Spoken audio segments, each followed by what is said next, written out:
Okay, I think we're good. How are you doing, sir? Happy Labor Day weekend, I guess. Yeah, it is Labor Day weekend. Yeah, it is Labor Day weekend. I'm good. How are you? Got any events that you're doing? Um, Or just enjoying the weekend? just enjoying. Well, I haven't had. I don't really get much weekends. Because there's lots of productions going on, and they don't care about Labor Day. No, But they don't. yeah, fortunately for me, yeah, I've been as people who've been following the show all summer, I've been swamped with work, and all I can say is it's a great sign for me, and I'm hoping it'll be a great sign for all of you guys out there for next year when these projects that I'm working on are and I'm consulting with debut, and I hope they that people enjoy them. As I was telling you earlier, like not every show and project I'm working on is taking my advice, but but yeah, it's nice. There's a little Schadenfreude for me because some of the people that I guess a lot of audiences would not like on the creative side of things are complaining that they don't have work, and I'm on those discords or in those chat groups, and I'm like, why? I wonder why all of a sudden you don't have any work when you had all this work beforehand, and now no one wants to hire you. That's really peculiar, isn't it? It's like maybe you should reevaluate what it is you're pitching, maybe the people that you're connected with, and see what changed. Yeah, Um, what are people really responding to now? yeah. That's changing for sure. And not responding to, or was forced down their throats. But Well, there's some parts of it. One of the things that I've been enjoying is a little bit more authenticity when it comes to characters that hit the check boxes for diversity, but they're not made perfect. They're not made boring. Um, the check boxes are not a priority on them. They're the afterthought. I've seen this in a couple of projects, which it just kind of put me back to is like, yeah, you know what? This is how you build those bridges, right? If you have that idea of like, we need to be um, maybe have an ear open for this issue or this type of thing, and then we get a good argument for it and a good counter argument against it, and that creates drama, and the characters themselves have more substance to them than just being superficial, and yeah, you get involved with that, and I'm like, this is what resonates with people. This is how if you want to kind of change the world for the better, through art, this is one way you can do it. At the same time, you're not doing it at the expense of entertainment. well, So I think entertainment has always been diverse because if you were reading the same thing over and over and over, you might as well just be, watching soap operas or reading the books that make 400 books in a series. And that just, you know, yeah, I mean, as a kid, I read books from the perspective of animals and you don't think about that stuff. You wanted to read something new. exactly. And if you're looking at books from the perspective of animals, you've got some classic children's ones, and then you've got some more heady ones like Animal Farm, Yeah.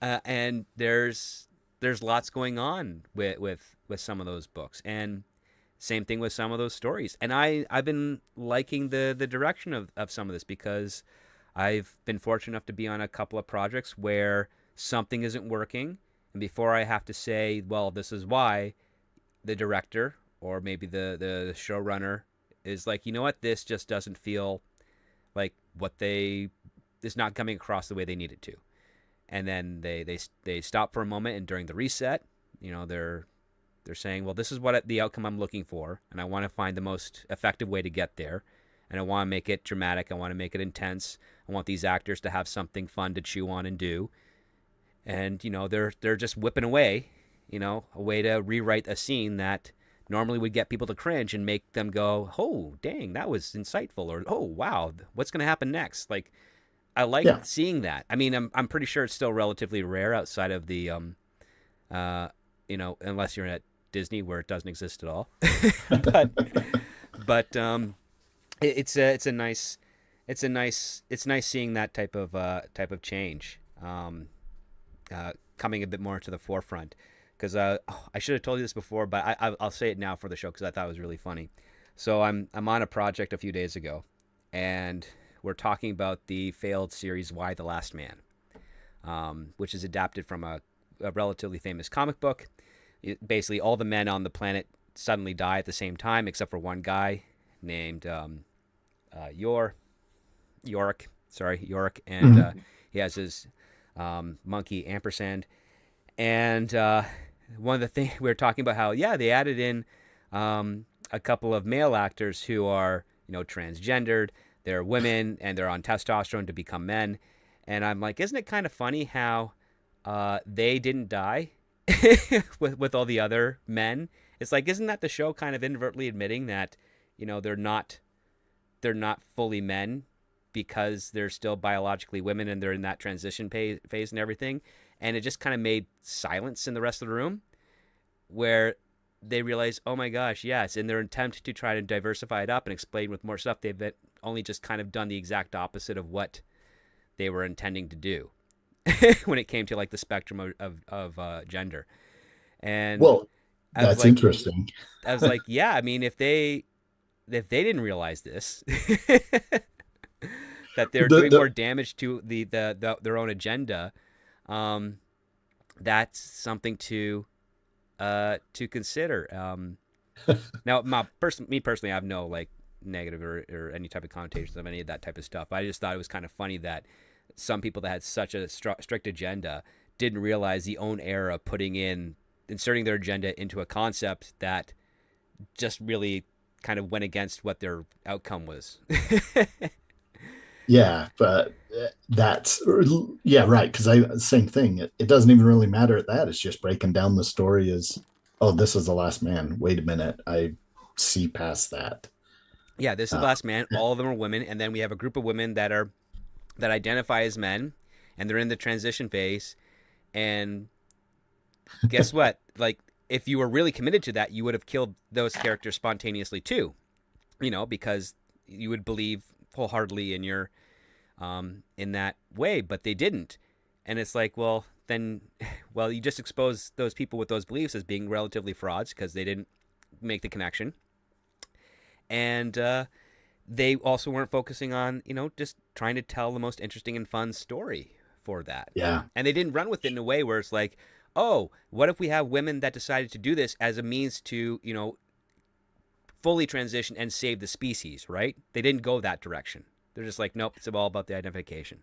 And and if you thought about it for a few minutes, just even creatively, that's where you would start doing is you'd start thinking, oh, how could this apply to the story? yeah, how could this apply to the story? How could I use a bunch of women that are like, you know what, I identify as a man, but now that there are no physical men anymore, and we know our species is going to die, let's start working scientifically to see if we can, just the way that, some amphibians can change gender when there's no of the other gender around, can they replicate that Jurassic Park style, so to speak, Yeah, there? Now, that makes it a very different story and a different adaptation to Why the Last Man.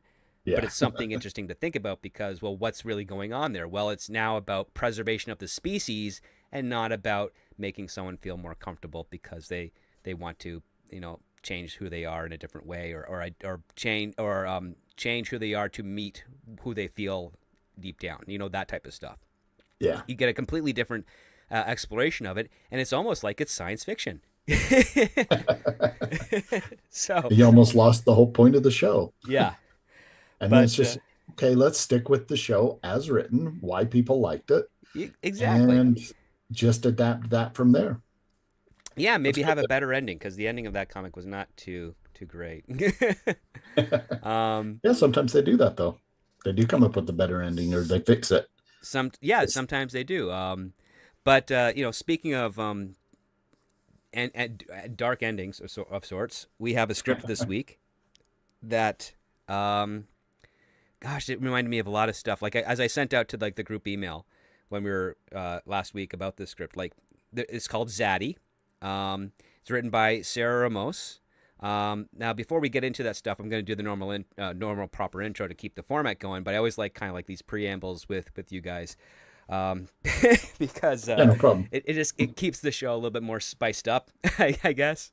Yeah. But I see that audio is coming in good, which is great because we're experimenting with a new audio system here with the help of Zoom. So I want to thank Jake for being the guinea pig on that one. That seems to be working out well. Yep, no problems here. All right. Excuse me. Okay. So with that, oh my gosh, what is going on? It's picking up Okay. all sorts of audio. Yeah. So, with that being said, welcome to Scripts on Saturdays, the only screenplay review show on the interwebs discussing scripts both professional and amateur circulating around Hollywood, giving you, the TV and movie going audience, a behind the scenes and inside track on what writers are pushing and what producers are buying. I am your host, the Script Doctor, and joining me this week is returning champion Jake of 52 Movies a Year. So happy to have you here on the holiday long weekend. I really appreciate it. How you doing, sir? I'm really good, and I'm happy to be here and happy to discuss another script. Great. So yes, as I was saying, our script this week is called Zaddy. It placed number 7 on the 2024 blacklist with 25 votes. It is written by Sarah Ramos, who adapted this from her book that she wrote earlier, like a short story of sorts.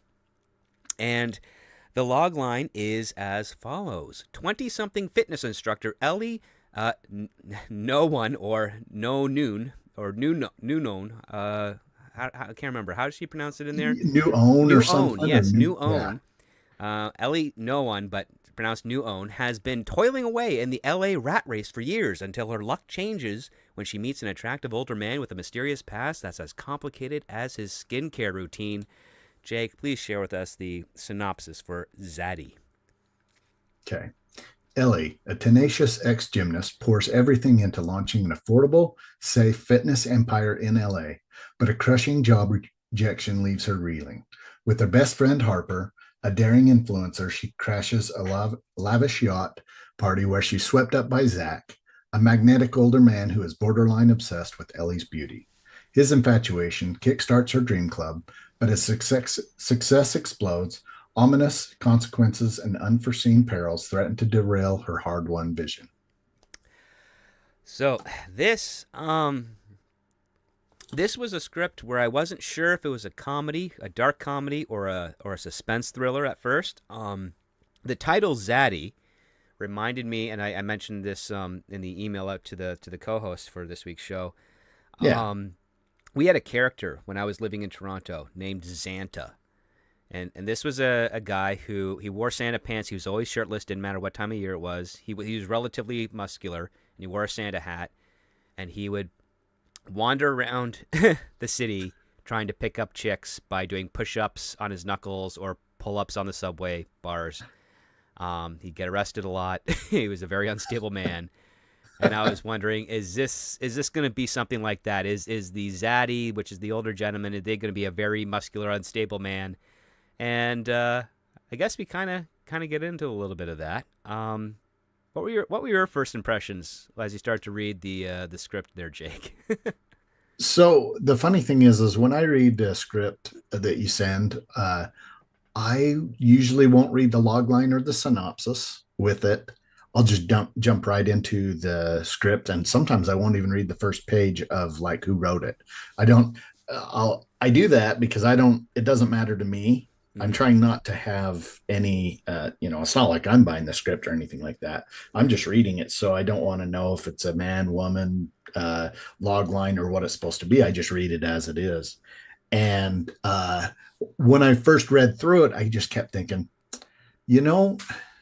this feels like it should be turned into a book because the characters are surface level, whether it's written that way. I'm like, if you've got these characters, I'm sitting there thinking, if they're important to the story, man, write this into a book. That's what I was thinking. If I was that's what I'm sitting there thinking, my first impression. And then it wasn't until I reread it that I reread the log line synopsis and who wrote it and all that stuff. And I'm like, oh, it's an Audible on Amazon. And then I was like, okay, yeah, that's meant for, I'm not trying to be mean, book club women. My wife is in many book clubs and they read their books. And sometimes I have a good laugh and joke, but man, she makes fun of a lot of the stuff I listen to and read. So it goes back and forth both ways, but it hits a type. Which for is sure. Which is fair game. I mean, well, don't we all to write to it? We'd write to a type anyway. Yeah. Yeah. I mean no insult by that. It goes for a type. Oh, it does. I Know mean, your every audience. once in a while, though, there's always that one book that it just is in sync with everybody, right? and you're like, Yeah. oh wow, this is a really good time. But then all the other times, like, oh yeah, you kind of have that eye roll for this one, or Yeah. scoff at this other one. I've been there. Like, my girlfriend, she has a few books that I'm just like, really, you're reading this? She's just like, don't judge me. And then she'll see me like reading an old, like, a back issue of a comic book, and she's like, that's for kids. I'm like, it's still fun though. So Don't judge me. yeah. Yep, um, I get the exact same thing. yeah.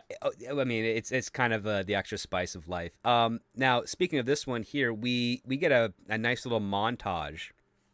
We open with a montage, which is not necessarily a bad thing, of a mother who's around like 25, and she's got like a 6-year-old kid who is she's put into gymnastics, and I'm getting the impression that the mother has put her in to gymnastics for two reasons. First, to help babysit the kid, because she's clearly a young mom and there's no father involved.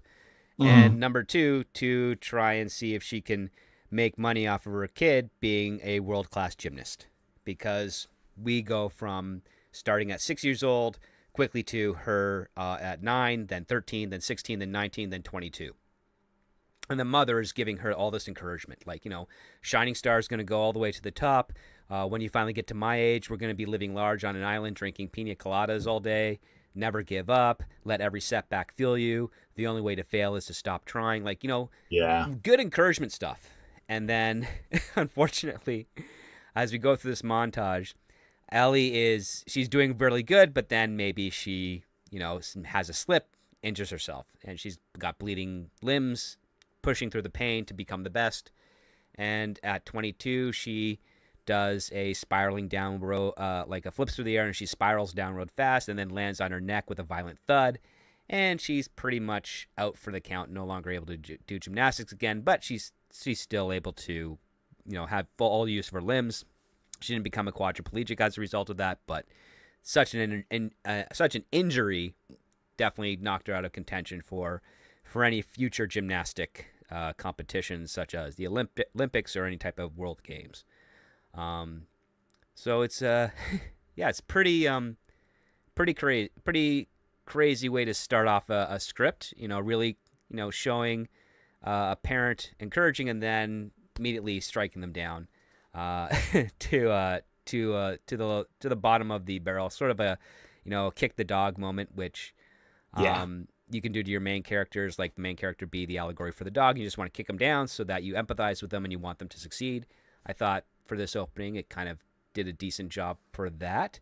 Yeah. But then we get into something a little else. But before we do, I wanted to get your thoughts, Jake, on like how much were you able to kind of gather out of our main character, who goes by Ellie, New something, New New one. one, New I just own, called her Noon the whole time. yeah, Ellie Noon. Ellie Noon. Um, But I like the No One because mhm. it kind of fits with the darker side of you feel like no one, but can fit with the script. No, we'll call her New Own. Yeah. I like that. I actually like the opening montage. It was one of the first things that after I read it and was getting further down into the script, I was going, why was that even in there other than just to set up Mm-hmm.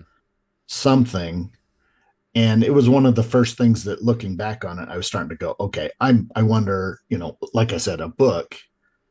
And it turns out she did write the book. So is it something that didn't translate, but she felt like she was important into the book? Adaptations have got to be hard, especially by the author, because the story inside and out. So as you're adding pages and writing it down, you don't think you're missing something or adding something that doesn't actually help in this medium, Right, or you think something is too important to let it go. because you've expanded upon it throughout, say, inner monologue through the Yeah. story, and then when you're trying to convert that to a screenplay where you decide I'm not going to have much of any voiceover in this, you kind of lose whatever value you're trying to set up in such a way. Like in this case here, the only real point of substance I was able to infer out of this is that Ellie has a determination, a spirit of determination. So that is Yeah. who she is. She's not someone that gives up. She absolutely has to, and she likes to persevere even in the face of challenges. And I'm like, okay, that's not bad. Yeah. kind of works out, but does the gymnastic stuff really do a play? And it takes a long time for that to have a payoff. And even then, I would say the payoff is a little flimsy. Doesn't Yeah. stick the landing, to use the Yeah. It same doesn't stick the gymnastic. landing. There you go. But Flopped on the head? No. yeah. But we then cut to oddly enough a Beverly Hills cosmetics surgery center where a doctor named Kravitsky is giving her a free consultation, and he is just kind of laying into her about, like, your nose is a tad too broad, your jowls are asymmetrical, you clearly sleep more on one side than the other, you got some bags under your eyes, so this area here you look 25, and this area here you look in your mid 30s, but I can like fix you all up and do this. And then he gives her like a 3D rendering model of her face, and it's very similar to her face, but just a little bit tight or taut here and there. Yeah. And Ellie is kind of shocked by this, but she's also kind of intrigued. And the nurse hands her the estimate of the bill for everything, and it's like $113,000, and she's just like, "Oh my god, I want a free consultation. Does that come with any treatment discounts?" And the nurse says, "Yeah, we have this like vampire facial thing where we inject your own blood into parts of your face to give it more of a view of a lively look, and it's like $1,500 for a 30-minute session." And it's like, yeah, that's some Hollywood, LA cosmetic surgery, all right. Pretty cheap too, even by those standards. So Yeah, that actually might have not have been adjusted for inflation in the last few years. I mean, even before the Even pandemic, before that. you're looking at $250,000 for like the best work on your face or whatever you want done. I do like how both the nurse and the doctor were described as like ageless plastic surgery faces. Like they've clearly done work on themselves to look great. So Yeah, they have the shiny kind of Barbie face with like the accentuated eyebrows, and everything's all taut and unnatural. yeah. Sell it through, oh wow, this obviously works. But they may always have looked like that. But it Yeah, appeals I to never their customers. I can never get into that because I mean, the best satirical take on that I saw was in Escape from L.A. with Bruce Campbell playing the plastic surgeon, and he's got like this really waxy face. And then even when I wander around, like if I wandered around L.A. or even some parts of Seattle, Vancouver, or Toronto, you'll see some advertisements for cosmetic surgery, and those faces are on the poster, and I'm like, I don't think like that doesn't sell it for me. That makes me want to run away. Yeah. Wasn't plastic surgery originally to look like you didn't have plastic surgery? Yes. And now when someone has plastic surgery, they get this new, I mean, that picture of Miley Cyrus, I thought that was a fake. Oh, yeah, yeah. And I didn't even think that was her. I thought somebody had made that up. And it was like, oh, Oh. now, yeah, plastic surgery used to need to look like you didn't have work done. Now looks like you. Look, it's very It's a obvious in all the sculpture. wrong ways. Like there's some parts where Yeah. you're like, "Oh, you look a little unnaturally youthful," but it's not shocking. Like, it's kind of Yeah. a bit more on the subtle side. And then you get the whatever happened to Meg Ryan for that short period. Oh yeah. That version. And yeah, it's just kind of weird. But yeah, this is I mean, the other part too is like the context of the scene is also a setup, which I thought Oh yeah. It was sets it not up really bad well. because it doesn't feel like a setup. It just feels like, okay, so she's Next at that. thing. She's 25. She's self-conscious. She's got invited to a free consultation. I wonder if there's something else behind this, and we don't really get anything right away until we start seeing her life. Yeah. And we find out that she is a fitness instructor for a Go Bar Studio or Go Bear Studio, however they want to pronounce it. But basically, have like the ballerina bars on the Uh-huh. studio, and Oh, okay. you're doing like intense yoga and stretches and kicks and jazzercise, and it's all into one. and she's leading a class here, and she's trying to do a good job, but she's got a couple of people that are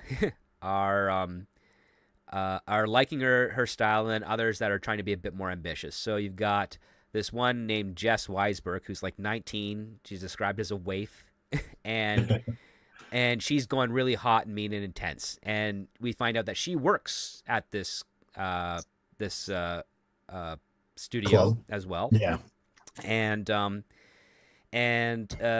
she scoffs a little bit at how Ellie conducts her classes, but also how she maintains safety with her clients. Like, one is named Rachel. She's recently given birth, so she's trying to lose the fat that she gained from pregnancy, and she's making sure that her positioning is correct and her form is good so that she doesn't injure herself. So that she's got a little bit of empathy to people, where Jess is like, no, let's go hot and mean, let's get it, and this is how you lose that baby weight. You intermittent fast, you skip lunch, you skip breakfast, you skip lunch, and then you just drink like a smoothie at the end of the day. Yeah. And then it just kind of sheds off. And of course, Ellie is thinking, that is horrible for you. That is not the safe way to lose weight. And of course, Jess is like, it doesn't matter. She's gonna love me for that. And then Rachel is dejected because she's a new mom, and she's sad that she's not going to be able to continue these classes because she only had so many free sessions before she had to start paying. And I think it's like $35 a class, which Rachel says is a little bit outside of her budget. But what does Jess do? She's like, you know what? You have 3 more free sessions on your gift certificate. Keep coming back, and we'll get you into a nice rhythm. And of course, Rachel's like, oh, that's great, because I didn't realize I had that much later. And we find out that Ellie actually pays with her credit card for 3 additional sessions for Rachel, so that she can, try and hit her goal weight, and maybe just try and maybe secure a sale later on. But for whatever reason, just give her some extra help.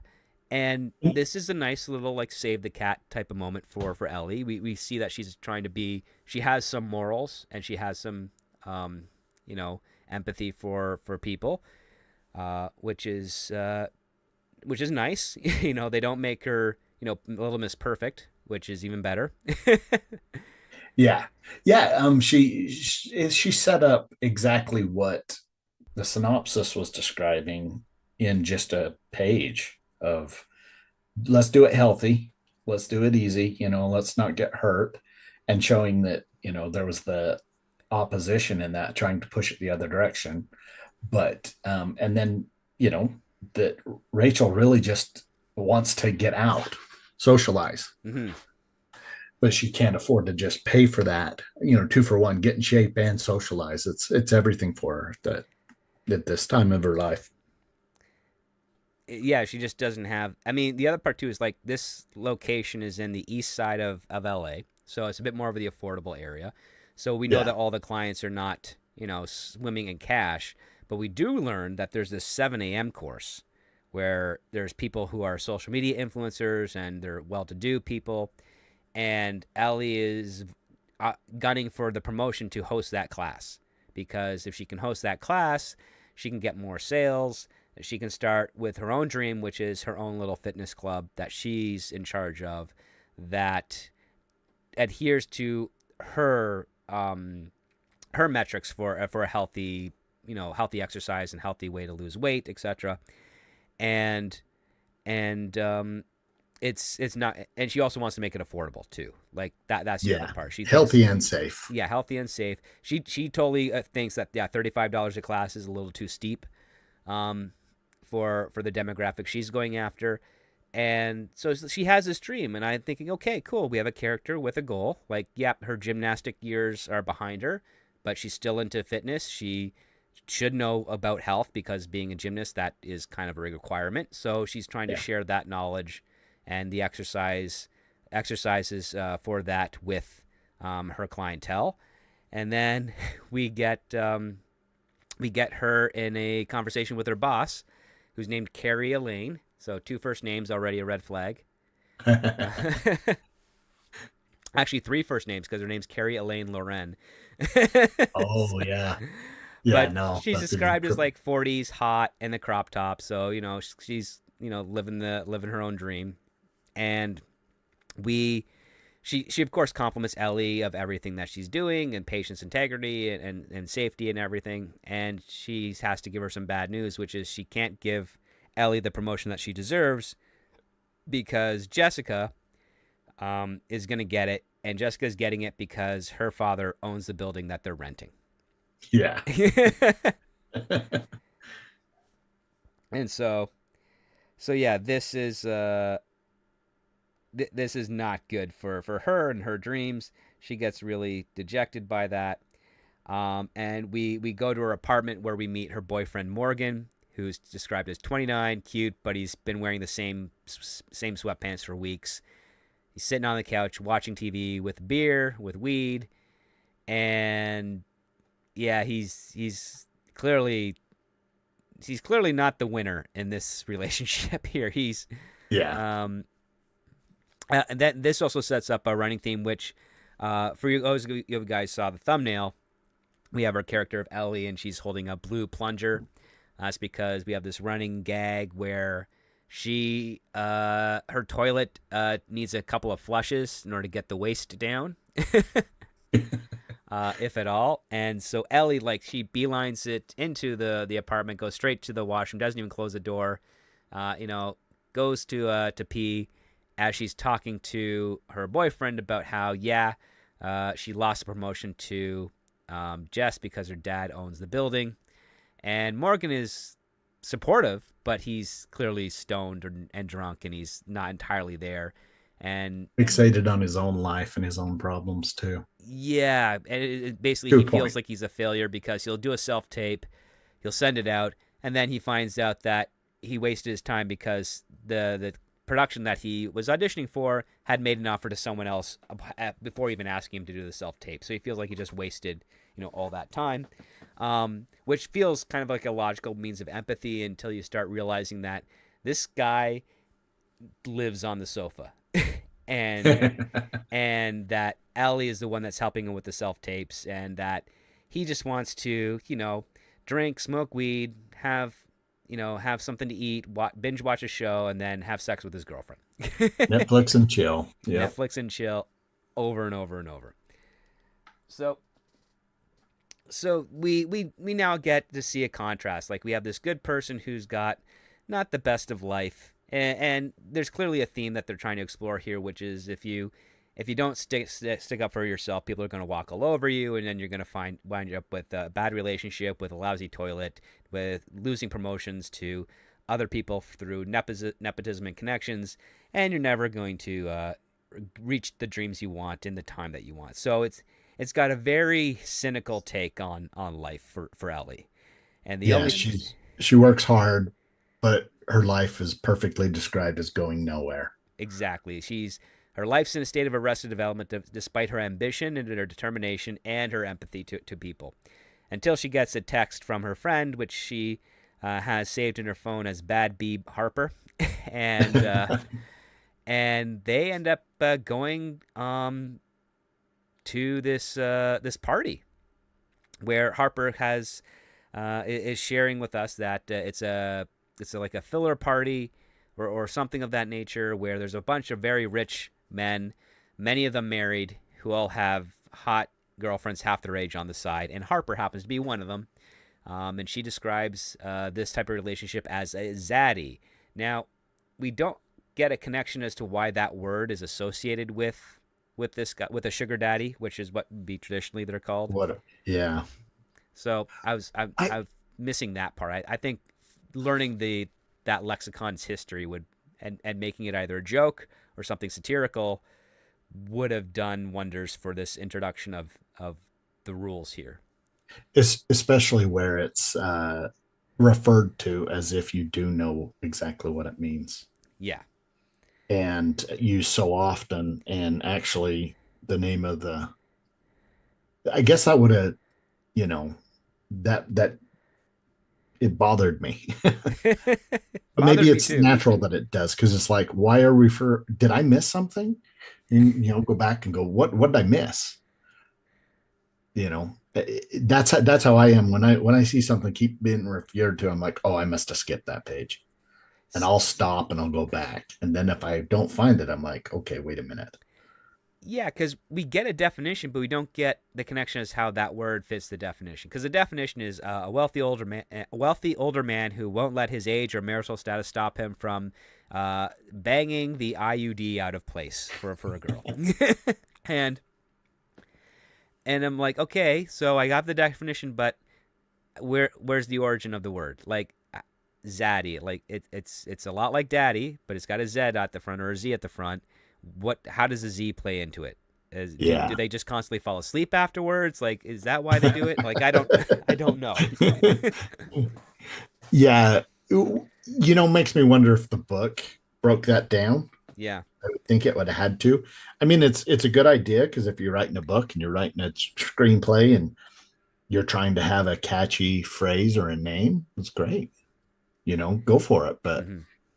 here I didn't see it. I mean, I understand very clearly, and shows all these people in real life, actors and wealthy businessmen, as her montage of what she's calling that. And I was curious, did the people, the fictitious people in the script, Hmm. did they refer to themselves as zaddies? I don't think so. Or was it just, I guess, Harper to Ellie's uh their inside joke, I mean, or it all is the a women thing. there? Like, it is a thing, but I don't Sugar think that daddy, the yeah. people who are identified, excuse me, by women of Ellie's type and Harper's type as zaddies recognize that they're zaddies, or maybe they're not Yeah. fully in on that, but maybe they've heard it. Yeah. They might be in the same situation where we are. We're like, we kind of know what the definition is, but why is it called a zaddy? Yeah.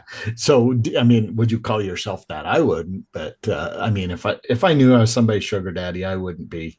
You're somebody's sugar daddy, Yeah, you would know, and and you it, know why she's with you. and only 1% of them is actually like a real relationship where it's not predicated by the Yeah. sugar daddy status. It's just Yeah. all right. They clicked. Okay, yeah, 25-year age difference. All right.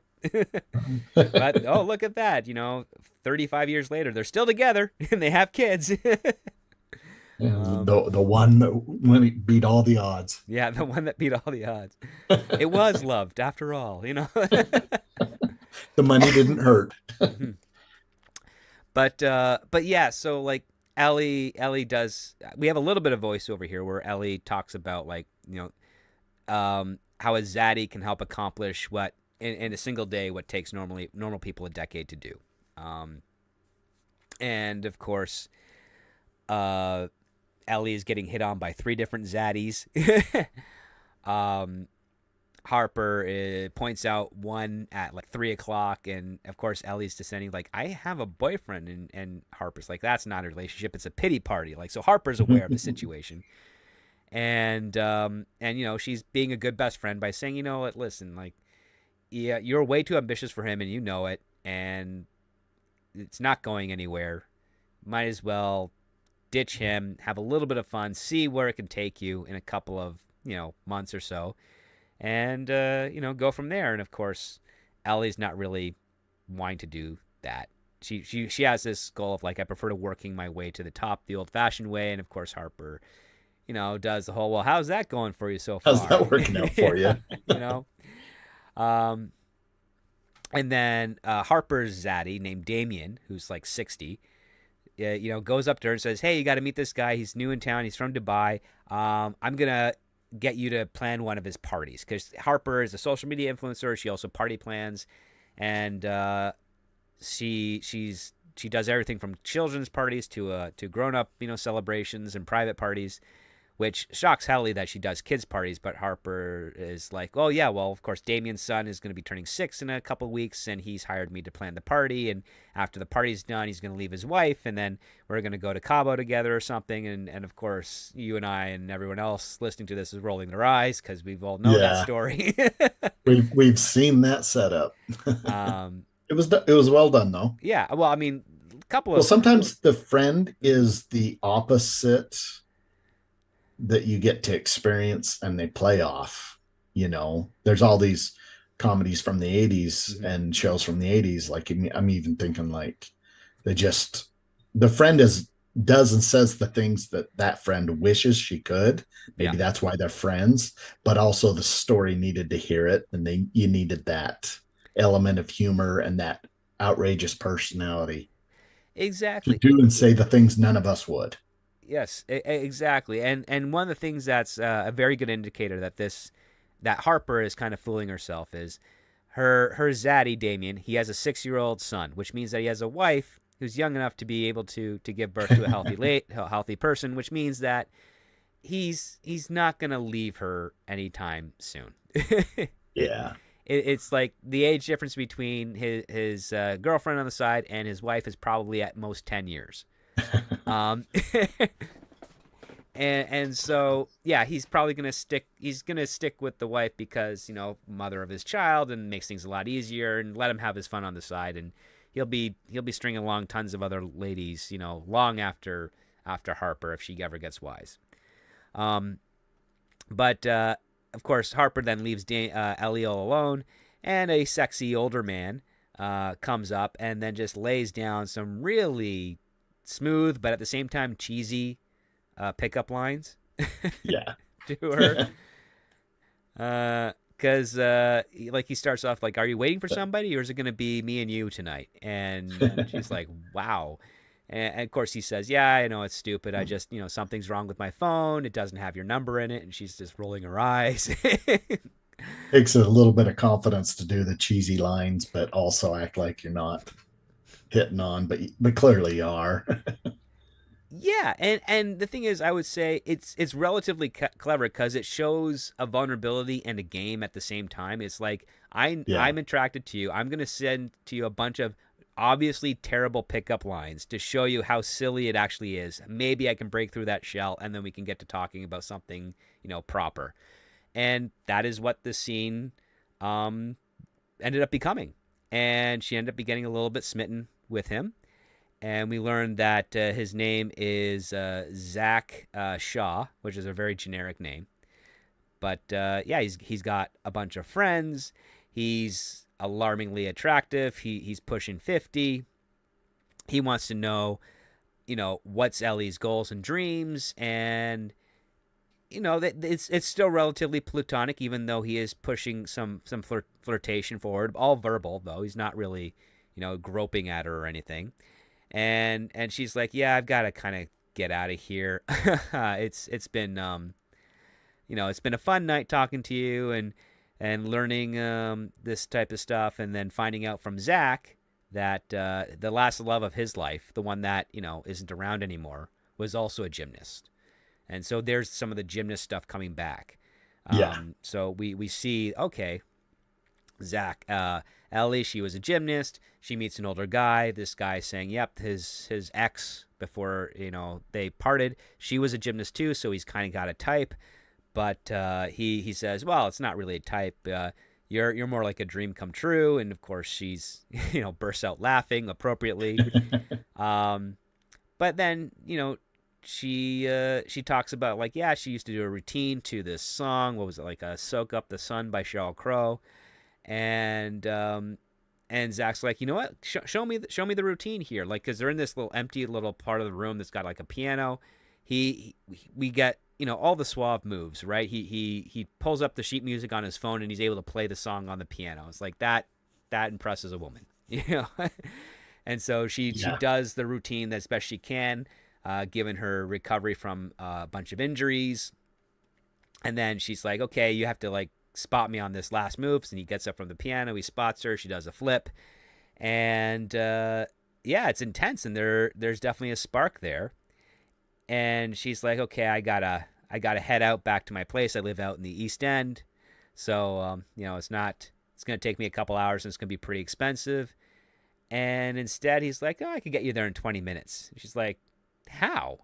And we cut to something pretty impressive, which is that Zach has his own helicopter that he flies, and he's flying her, just the two of them, across across LA, and dropping Yeah. her off on the roof of her apartment, like a princess or something.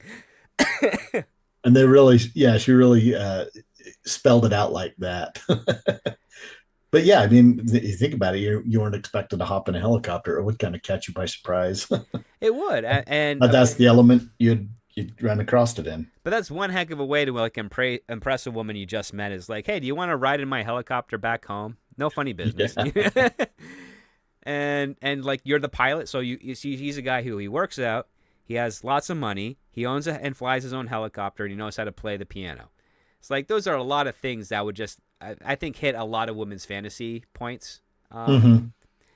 So yeah, he's kind of got this like too good to be true aspect on him, and so she gets off the helicopter. Unfortunately, the apartment's roof is strong enough to support a helicopter.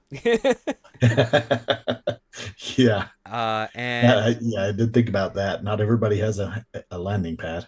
exactly, and some of those roofs are not actually built to hold. What is it, a 1-ton helicopter or something around that weight? Yeah. So Ellie gets back into her apartment, and of course, her boyfriend Morgan is passed out on the couch. She turns off the TV and then goes straight to bed, only to wake up the next morning where Jess. We're now changed to the other character, the girl that took the 7 a.m. slot that Ellie wanted. Jess, she's like jumps out of her Tesla. She's dancing to some pop music towards the studio until she feels some eyes on her, like someone is stalking her from the shadows. And there's this large male figure, and he kind of comes out. He doesn't touch her or anything. He just kind of scares her, intimidates her, and then throws like a bottle of liquid on her face, and it ends up being acid. Yeah, And it it just starts kind of melting starts her melting her face, and she's burning. freaking out, and her clothes are disintegrating as she screams, and it's quite shocking. It's like something out of a David Lynch film. Yeah, really good visual. Yes, It was a really good visual. and then we go to the detective who's pulling out the CCTV footage of the scene, and it's and of course it's not showing a whole bunch of stuff. It's hard to see who the figure is, and of course the detective named Detective Heller is talking to Ellie because she's now interviewed as a suspect, and she's talking about how it's this colorless, odorless sulfuric acid, and it's used in wastewater processing and drain cleaners, and it's so powerful an attacker doesn't even have need to use much force. But unfortunately, you can't really get it anywhere unless you have some really high connections in chemical industry. And she slides over a picture of what's left of Jess's face, and it's just we don't get a full description of it, but we infer that it's something out of like Dark Man, Yeah. from with Liam Neeson. It's like Aaron Eckhart in The Dark Knight as Two-Face. It's something horrible like that. Yeah. And Ellie, of course, is shocked at the photo. She's like, "I thought you said she was alive." And the detective's like, "No, she is. It didn't get past her it didn't get past her skin or her cartilage, and a few places on her skeleton, but her brain and throat are almost completely unscathed, and it's a miracle." They're saying, and then of course she asks, like, "Do you know anyone that would want to maim her like this?" And Ellie is like, "Well, no, I was with my boyfriend from in the morning, and." Heller learns, like, "Hey, I heard you were supposed to get the You were promotion up for the that she job. got. How do you feel about that?" And Ellie's like, "Happy for her." And then, eventually Ellie says, "Okay, I was a little jealous, but I just wanted to talk bad about her behind her back, not burn her face off." Yeah. I And mean, I do the normal stuff, not the abnormal. yeah, and so of course, her boss tells her, "I need you to teach the 7 a.m."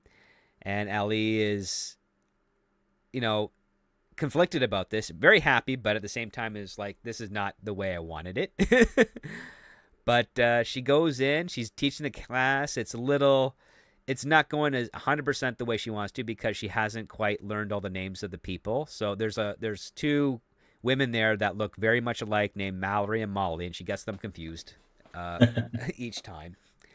But she makes it work, and she's starting to memorize the faces, and she's using the names, and she's doing her class, and it's going over pretty well until one day Zach Shaw comes on in, and he's wearing like black jeans, and he's got like a leather jacket. He's definitely dressed like that guy on the Middle Age Crisis who decides to get back into music and then hops up on Yeah. an amateur mic stage. All black, all leather, All boots. clad in leather. Maybe his wife's with them, and they're Yeah. they're swept up by the attention, but have no talent. That type of fashion thing that I Yep. see a lot, especially because I have some friends that are in that age group that are approaching the edge of doing that, and I'm reminding them of like we used to make fun of those people. Yeah, now I get what they were going for though. It's like, no, you're dude, don't try and listen. You're happy at your age. Live your age. You've never been this age before. Embrace it the way you did all the other ages. Don't try to repeat what you've already done in the past. It never works. Nope. It makes people laugh at you.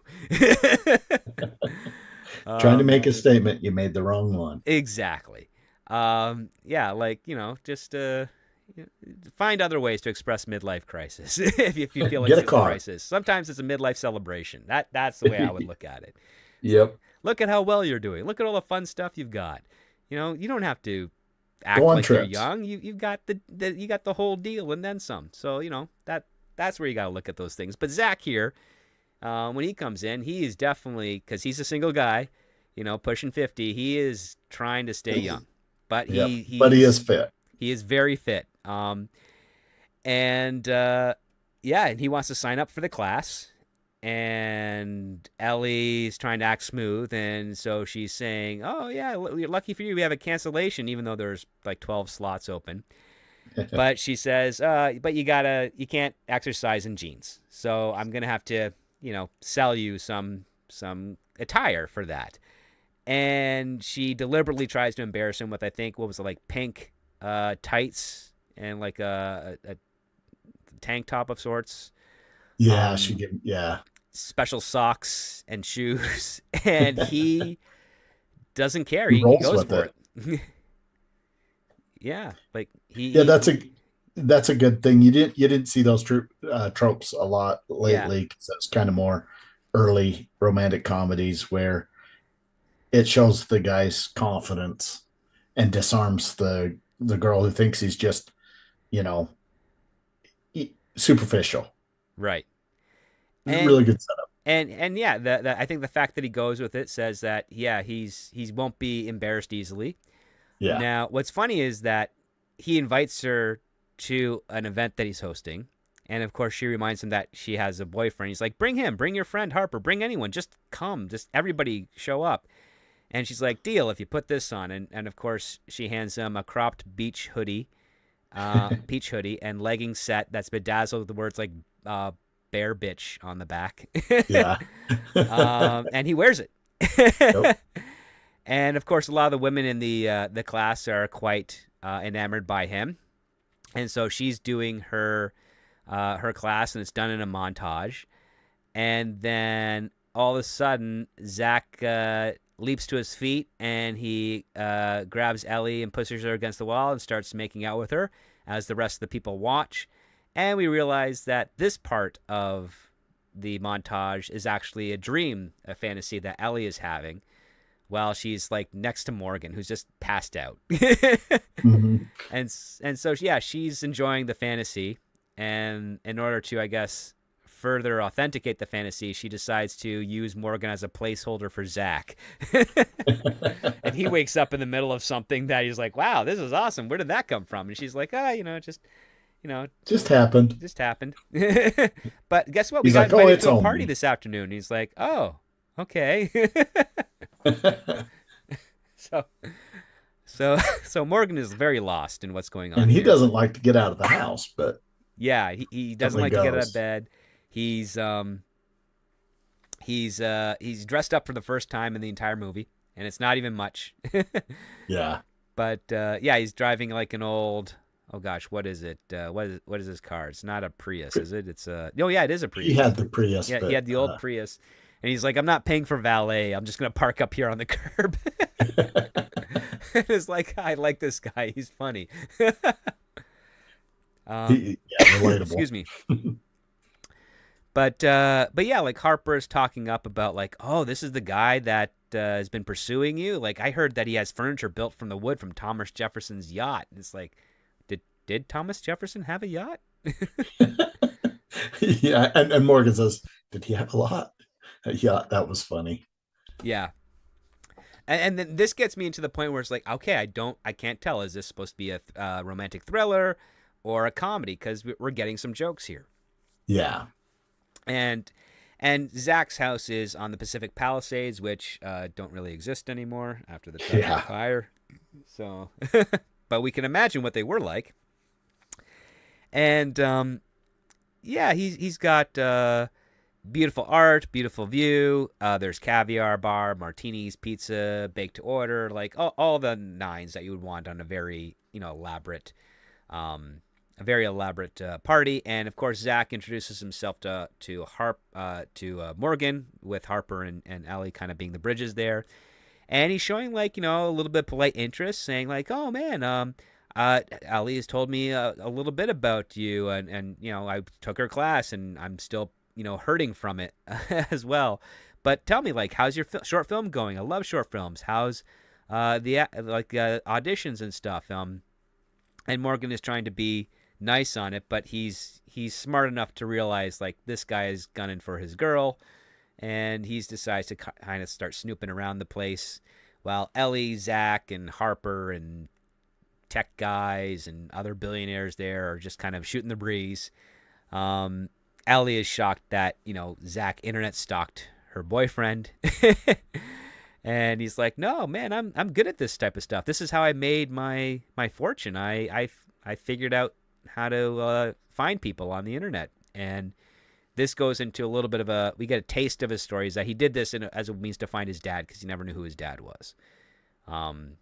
So you have this like empathetic story here, where Yeah. in his desire to find find out where his dad has gone, he ends up creating an algorithm that was so useful he was able to make billions of dollars off of it. It was kind of light. Mm-hmm. Just you take everything at face value with that, and not that I expect it to have a lot of depth, but I didn't follow it. Yeah. So it was hard to follow. Again, that refers right back to, probably goes into more depth in her story.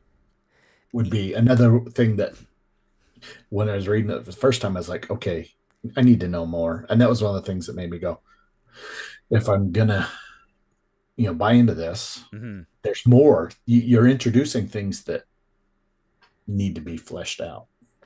But Flushed out. yeah, because this story we get like a Cliff Notes version of it here.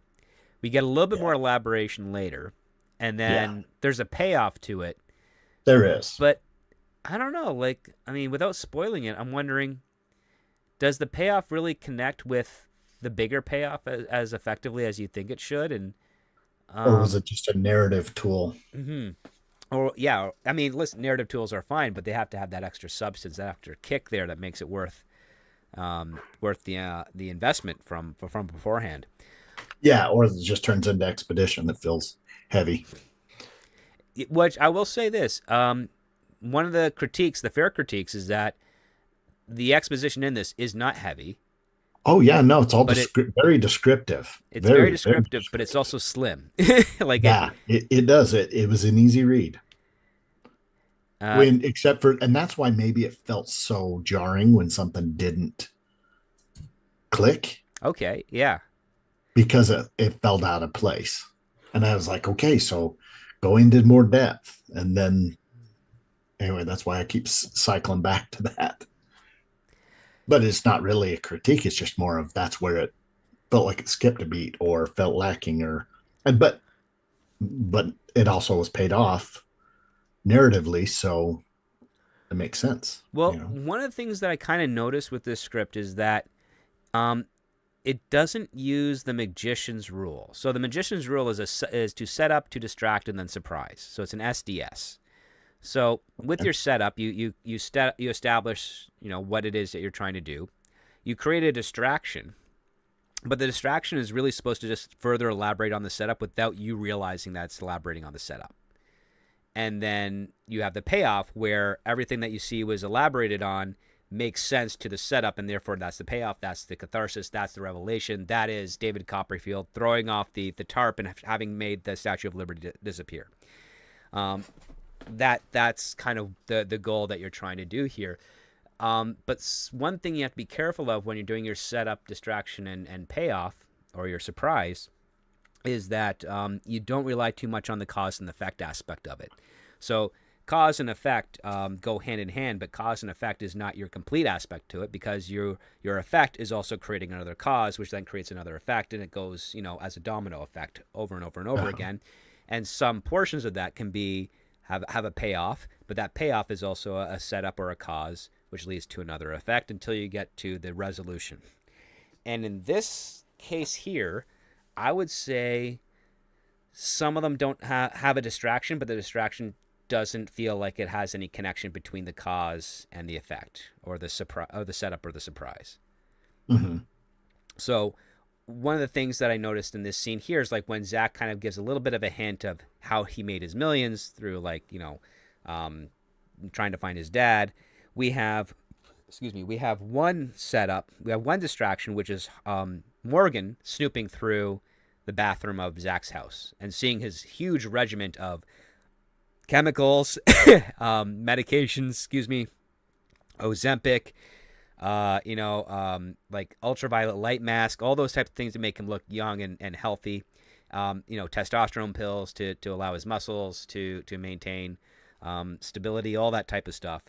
And then we have this other distraction, which is Harper with her boyfriend Damien, and she's talking about like she's made these great plans for Damien's son's birthday, and Damien's not interested, and of course she's getting a little like it's going this way, and then of course he reaffirms that no, I've just had to delay things by another week, but we're still going at the time that we've discussed, and we're still going to do this thing, and yes, I'm going to leave her, whatever. And then of course Harper goes back to fooling around with him, and then Morgan kind of approaches Ellie and says, yeah, this guy's got a house that's like a Bond villain. All the bathrooms smell like a hospital or an evil scientist laboratory. There's a lot of creepy stuff there, but it would look creepy. Yeah. I mean, it's basically like he's like, this is Patrick Bateman for the 21st century. Mm-hmm. Yeah. And of course he also makes, I mean, there are some things that Morgan says in here which really ends up, I mean, one of the things, like Morgan talks about, like he's saying like this guy is incredibly insecure, probably even insecure about his genitalia being too small. And of course, Ellie doesn't want to correct him because she's seen him in tight pants. But we later learn, well, that's kind of artificial too. And Morgan was kind of on the ball for that. And you get an understanding of like sometimes the core character will seep through despite the superficial appearance, right? Yeah. Is it fair to do as a in a screenplay or a writing that you have a character say something that only the author knows, but he said it kind of taking jabs because he's jealous of Zach. Mm-hmm. Because by this time he's realized I don't even need to be here. I'm here because she feels guilty, but if she brings her boyfriend, but she wants to be here. She was invited to be here. He wants her, so he's acting normally, but he's also saying things that the audience needs to know. I guess it did it in a really good way because it didn't feel suspicious at the time. Well, I would say that's where some of the talent kind of comes through is certain things are said, but the other part too is they're said in a way that's not as impactful as they should be. So it's not really quotable. Like that's the other part too. Sometimes you can have a line that's quotable and you're like, oh yeah, I'm going to remember that. And then towards the end, a revelation happens that reminds you of that line that you remembered, and you have this, satisfying reaction to it. Right. But while each character has a voice, the intention here is that the lines of important information are, I think, a little bit too subtle for what the writer needs them to be. Like, ideally, you kind of want to have something a bit more quotable than using the term micropenis, because that's, it's a very overused term. Yeah, But it if almost she came up with something more original that you hadn't heard before, and you're like, that's kind of going to stick around in my head for a minute, then when you get to a revelation of that, it stands out because it feels like it gives a double meaning to the line. Because instead of him just being insecure and making a comment to try and bolster himself up as a better person, you realize, oh, not only is he doing that, but he's also hit the nail on the head. Like, he clocked this guy that early on in the script, and what we have been experiencing is everything that is going against that initial impression that Morgan had. yeah. Yeah, okay. That's fair.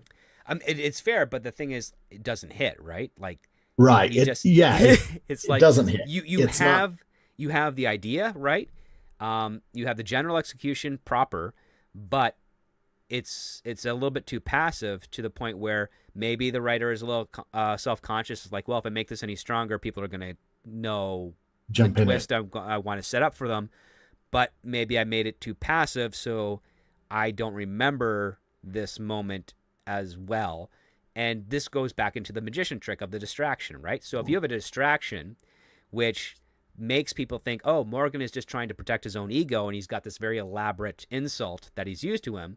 And then when you find out at the end, towards the end of the script, oh no, yes, that was an elaborate insult to boost Morgan's ego, but it was accurate. Gives And it a good double payoff. exactly, you have that, that double entendre part.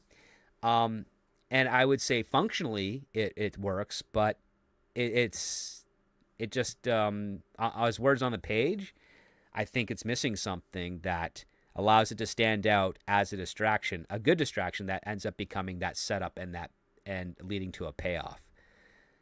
Because the setup is that Morgan doesn't trust this guy, and he has every reason not to trust this guy, and we've seen the regiment that this Zach guy goes through.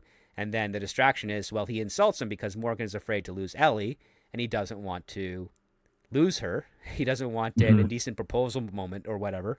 Maybe if he did say something like indecent proposal, like a name drop of that movie, that might have stood out more.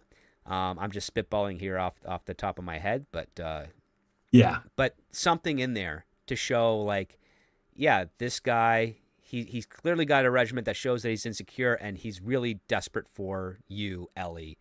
And I'm worried. Like, if Morgan said something like, I'm worried about how far this guy could go because he has virtually unlimited resources. And when that happens, that's going to hurt you and everybody around you that you care about. And Yeah. Almost if he had been a little bit more aggressive, mm-hmm, it wouldn't have hurt what comes up down the road immediately. mm-hmm, But like, act like, yeah, come on. I can see it. You can see it. You know, something like, why am I even here? Some moment like that, but maybe that takes away from it. But that's what I see yeah. would have kind of I mean, built it up a little. I mean, Something that would have felt natural. it would have felt a bit more natural. Would have been more interesting if Morgan, because Morgan has a little bit of a monologue about like how bad the guy is. He's pathologically insecure. What type of guy Yeah. would be interested in only women half his age? I would say throw a Leonardo DiCaprio joke in there because that would stand out a little bit. He then does this little insult slight to Harper's, like he expects this from Harper, but not from you because you're supposed to have standards.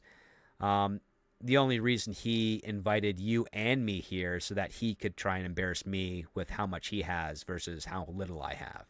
Like, Yeah. that's clearly a tactic. And if he says something towards a little bit more towards that, I think this part of the scene would hit harder for Yeah. that distraction that I mentioned earlier, so that payoff has more resonance because Morgan, even though he is a drunk and a drug user and clearly an addict, he's still able to clearly see a bad deal before him. Yeah. And gives a little bit more of a depth to him than he's just a deadbeat boyfriend Right. punching bag, you Like, know? yeah, because it's more like there had to have been something that he did originally when he first met Ellie that allowed him to be in a relationship with her. True. And we need to see a little bit of that. And I think this was the writer's attempt at doing that, but I just don't think it was strong enough. Yeah. Strong enough there. And I also think that as a result, her rejection of that monologue, of that argument, which leads to Morgan just leaving. Like, he takes his car and he goes. So Ellie is Yeah. abandoned at Zach's house, which is also something that, Morgan shouldn't want, but he's too upset to care about it. And this is where we see an old white rusted van kind of parked just outside of the place in the Palisades, and it's set up in a way to make us think, oh, is this the van of the guy that assaulted Jessica earlier? Like, is he Yeah, that now was in targeting the Ellie? video. Yeah. And I liked how that was done. Yeah, I did too. But instead of sticking with Ellie at this point, we go into the dive bar where Morgan is there. He's drunk. He's scrolling on his phone. He glances up across the bar and he sees this really, like, this, as described in the script, a super hot brunette looking at him from the pool table, and she invites him to play, and he decides to go. And she is a pretty good pool player and sinks a few balls. And she giggles at him and hands him the cue and says, "It's your turn." And the next morning, Ellie is doing her class, and her phone is plugged into the speakers with the music that she's playing on there, and she gets a text, and it's someone with a 323 area code, and she's like, "Yep, I slept with your boyfriend last night." And then there's another text, and it's a video, and it automatically plays, and of course, the sound is playing over the speakers. And, the brunette is calling out Morgan's name, and Morgan is also, saying, "Wow, this is great." And perfectly embarrassing moment just made humiliates worse. her, yeah. And she's like, she unplugs her phone, she drops in tears. Her students stare at her, absolutely shocked that this is one heck of a way to break up. And we immediately go to Ellie and Ellie's apartment, where her and Ellie are eating ice cream and moping. and of course, Ellie, this is where I thought, okay, we're into some comedy again, because she's like, "I got cheated on by an actor, an aspiring male actor." and Harper we learned that Harper got dumped, and so she's like, "I got dumped by a 65-year-old man via text." They're complaining. Ellie's like, "I helped him with his self-tapes." Harper's like, "I was going to treat his kids like they were my own." I like that line. Back and forth, kind of coping and moping. Excuse me. It kind of reminded me of the romantic comedies of the 90s, where, again, the best friends are kind of versions, and even the ex-boyfriend is kind of a version of just the normal life. And then as this new setup is taking place, like, you're going to see a show called Zaddy, and it's about sugar daddy. Obviously she's going to break up with her boyfriend, so she's got to be entertaining, and she's got the supportive friend, but the friend that gets her in trouble, that sets her up, like, "I'm at this party I didn't want to be." So, that kind of that but that's a good thing for me. These characters that perform the way that they need to move the story, and that's how they support. Anyway, if they get used down the road and discarded, you're not out too much emotionally, but they felt real enough they weren't just NPCs. But anyway. Yeah. Exactly. I think that was kind of like a little bit of the goal. I think that's great. Yeah, because it shows a little bit of a dynamic. It also made me understand, okay, so both characters are a mess, but they're also supportive of each other, because the stuff that the other one needs, they're able to help encourage towards. Yeah, and they see the things that the character needed to see or needed to ignore. Yeah, and a good friend will be someone that can give you that third person perspective of like, hey, this doesn't seem right. I mean, I know the emotions kind of sweeping you up, and sometimes you can't be aware of your surroundings, but I'm telling you as your best friend, these are the things that I've seen. you tell me how you process that, and maybe that'll get you to Yeah. where you need to be. Like that's kind of like the relationships, and I appreciated that like Harper and Ellie were kind of like that for each other here. Yeah. Um, and also that they it felt authentic. I mean, my sister back when she was in high school, if she ended up breaking up with her boyfriend, she would go to ice cream, whipped cream, and pumpkin pie. uh, you know, and Yep. wouldn't talk to anybody like less except for her best friend. And if she had to talk to me, it's because her best friend was going through something bad as well. And then I would be busy doing something, and if I didn't listen to her, my folks would get really upset. You um, need to be there when she needs you. I mean, it's bad because I'm 8 years older than her, so I was like long out of high school after she had gone through this. But all of a sudden, she shows up at my apartment, and I'm like, Yeah. I'm in the middle of something, and Like, I have oh, to be, okay. and I have to be the good big brother. Otherwise, mom's gonna call and say, "What do you mean? Did you just kick your sister out of your apartment?" It's like, yeah, We need help. yeah, No, that's how it is with my kids. I need your help. yeah. So yeah, after she's Ellie's now considering like maybe she should text Zach and be like, your favorite bar instructor is now single, but she holds off, and we do a jump cut to about a few weeks later, and Zach has invited Ellie to a very special party, and there's no photography or videography or any social media allowed, so she has to check her phone, and of course, first question out of Zach's mouth is like, "Well, how have you been since you and Morgan broke up?" And you know, Ellie is of course saying, he claims that she threw himself at him, and of course Zach's like, "Well, nothing aches like a broken heart." Ellie's glad that she's able to be single and able to be a bit more selfish. And then, as they're kind of talking over oysters, some drunk European guy saunters over, and he calls Zach Chad Scovagard. And he's like, "It's been ages." And Zach's like, "I'm sorry, you got me confused with someone else." And he's like, "No, you're Chad. I'd never forget a face. I saw you in Prague." And Zach is really awkward, and he's like, "Maybe some other handsome guy, but it's not me." And it goes back and forth until Zach stands up, towering over this guy, trying to be as intimidating as possible. And the drunk man's like, "Wow, you are a lot taller than I remember." And he's like, "Oh, and your hair's darker. I like it." And he has to wait for the waiter to come over and like escort the drunk guy away. And it's a really it's described in a way to be somewhat of an awkward scene, because it's Zach's playing it a little bit not humbly. Like first he starts playing it humbly, but afterwards he's getting really annoyed, as if like this drunk guy managed to push a button, and Yeah. and then he tries to play it off like, "Oh, what can you expect from a guy who's wearing Velcro shoes?" um, and yeah, it was a weird scene. What were your thoughts on that? Like, was this the first like really solid red flag moment for you? It kind of was, because I was like, well, where did this come from? Again, why are you doing this? Why are Yeah, you adding this in there?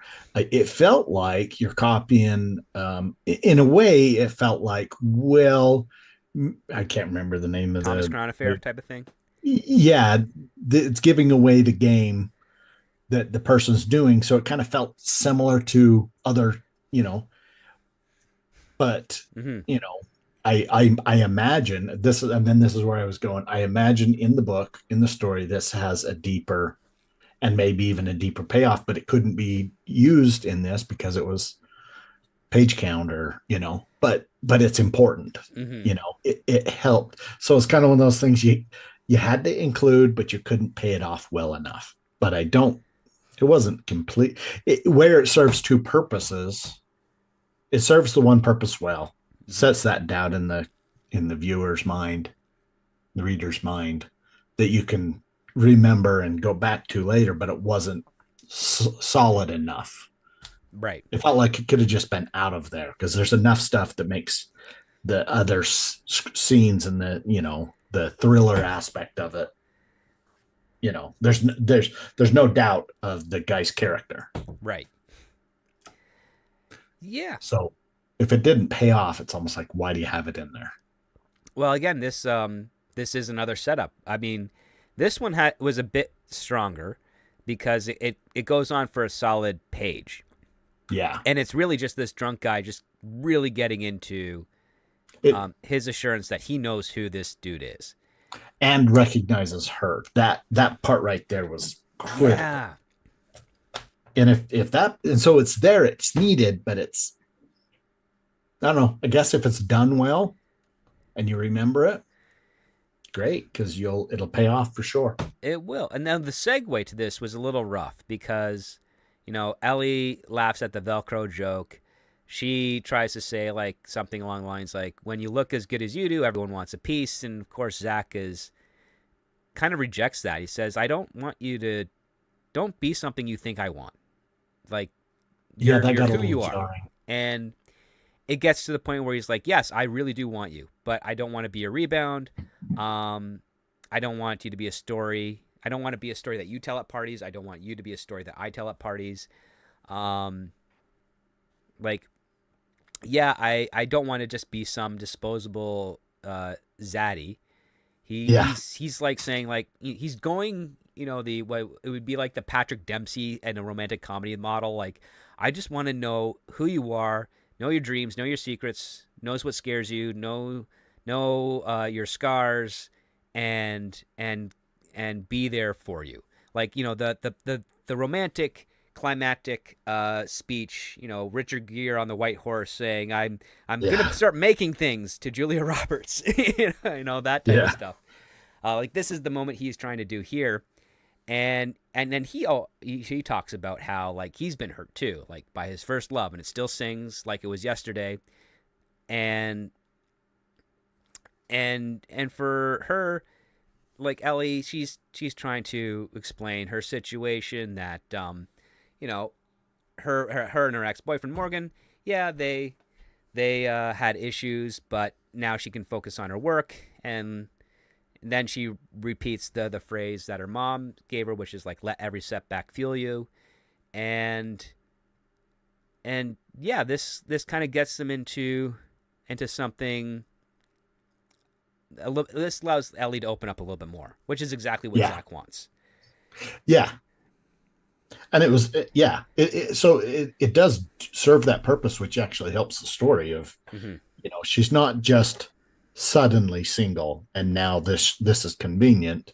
She's actually, the relationship's breaking down and moving in somewhat relatable situations and characteristics, I guess. Pretty much. And of course they're both acting like, okay, this is my situation, this is where we are. She compliments Zach. Zach is talking about like, maybe you should stop caring about what other people think. You'll have everything more you ever wanted if you can do that. And of course you have the juxtaposition here, which is, of course, Ellie says, if we're going to do this, let's just take it slow. And then we cut to a montage of of the two of them just going at it all over Zach's house. And that's another thing to make you go with is it a comedy? Because whenever you hear, let's just take it slow, you know what's coming next. Yes. Of course, I would actually be laughing out loud if they said, let's just take it slow. And then the next shot is we're in a bedroom and they're texting each other, but we realize they're not in the same bedroom. There's like, so how's it going? Yeah, actually do follow through with the taking it slow. Yeah, exactly. It's like, well, I'm going to go on a business trip. So, I mean, I would normally invite you, but we want you to take it slow. Unless I invite you, but I book you a separate room and I don't tell you what room I'm in. Just really like play it up. And that's one of the things I would do if I wanted to buck a trend. But this one here, you go for the one that's more intense because, again, this bounces between, is it comedy? Is it romantic thriller? At what point that term, let's take it slow, was bucking a trend. Yeah. And they went, so again, just go backwards on it. Well, I mean, it just comes now the trend is doing what it initially was at the start, Yeah. versus the contrast of we're just going to tell ourselves to take it slow and quote unquote be good, but the next thing you know, they're on the balcony, then they're in the kitchen, then they're in the shower, then they're in the bedroom, then there's Yeah. toys involved. And that part was like, wouldn't you see a red flag there? It's He's like, why do you single have all these? and Like, he's got this room he has this and room a of closet. various toys, Yeah. all for women. And Exactly. I mean, given the cold nature of his place, you can assume that they've been safely sterilized. But I mean, Yeah. why would it's just weird to have all of those things? Maybe it makes a great visual, but when you think about it for longer than the visual lasts, you're like, Like, oh, wait a minute. Like these must have been used before. He didn't install this just for me, did he? Because if he did, it's still creepy. that's even creepy on its own. Of course, that's making me think of like the movie Overboard. Like Kurt Russell is the contractor to Zach, and he's like, "Wait, you want me to do what for this closet?" He doesn't get paid for it. Yeah, he doesn't get paid for it. Uh, Everybody knows you don't use this type of wood for that type of toy. yeah, no. What you want is the balsa finish. That's got to be able to handle disinfectant, and this won't. Yeah, like It'll warp. you don't understand. You just use pine, lemon pledge, that disinfectant. It's just gonna rot away. No varnish is gonna fix that. So you got. If you told me it was for this, I would have picked the right wood. And then there's a double entendre there, right? So, Yeah. excuse me. Oh. But so now what we end up getting now is we get into this honeymoon phase. For Ellie and Zach, everything is good. Ellie is actually doing some of the same type of skin treatments that Zach is doing, and she's of course learning glowing much better. And we get this really vulnerable moment with Ellie where she talks about how her mom passed away, and her mom died taking an illegal diet pill that speeds up the metabolism so fast if you overdose that you end up you could be in minus 30-degree temperature and you're still kind of sweating and on fire. And that's kind of what happened to her mom. She took this diet pill because her mom was very self-conscious about her looks, and she ended up burning from the inside out, and it was called like DNP or something, and it was used to be used in like bombs and then pesticides. Yeah.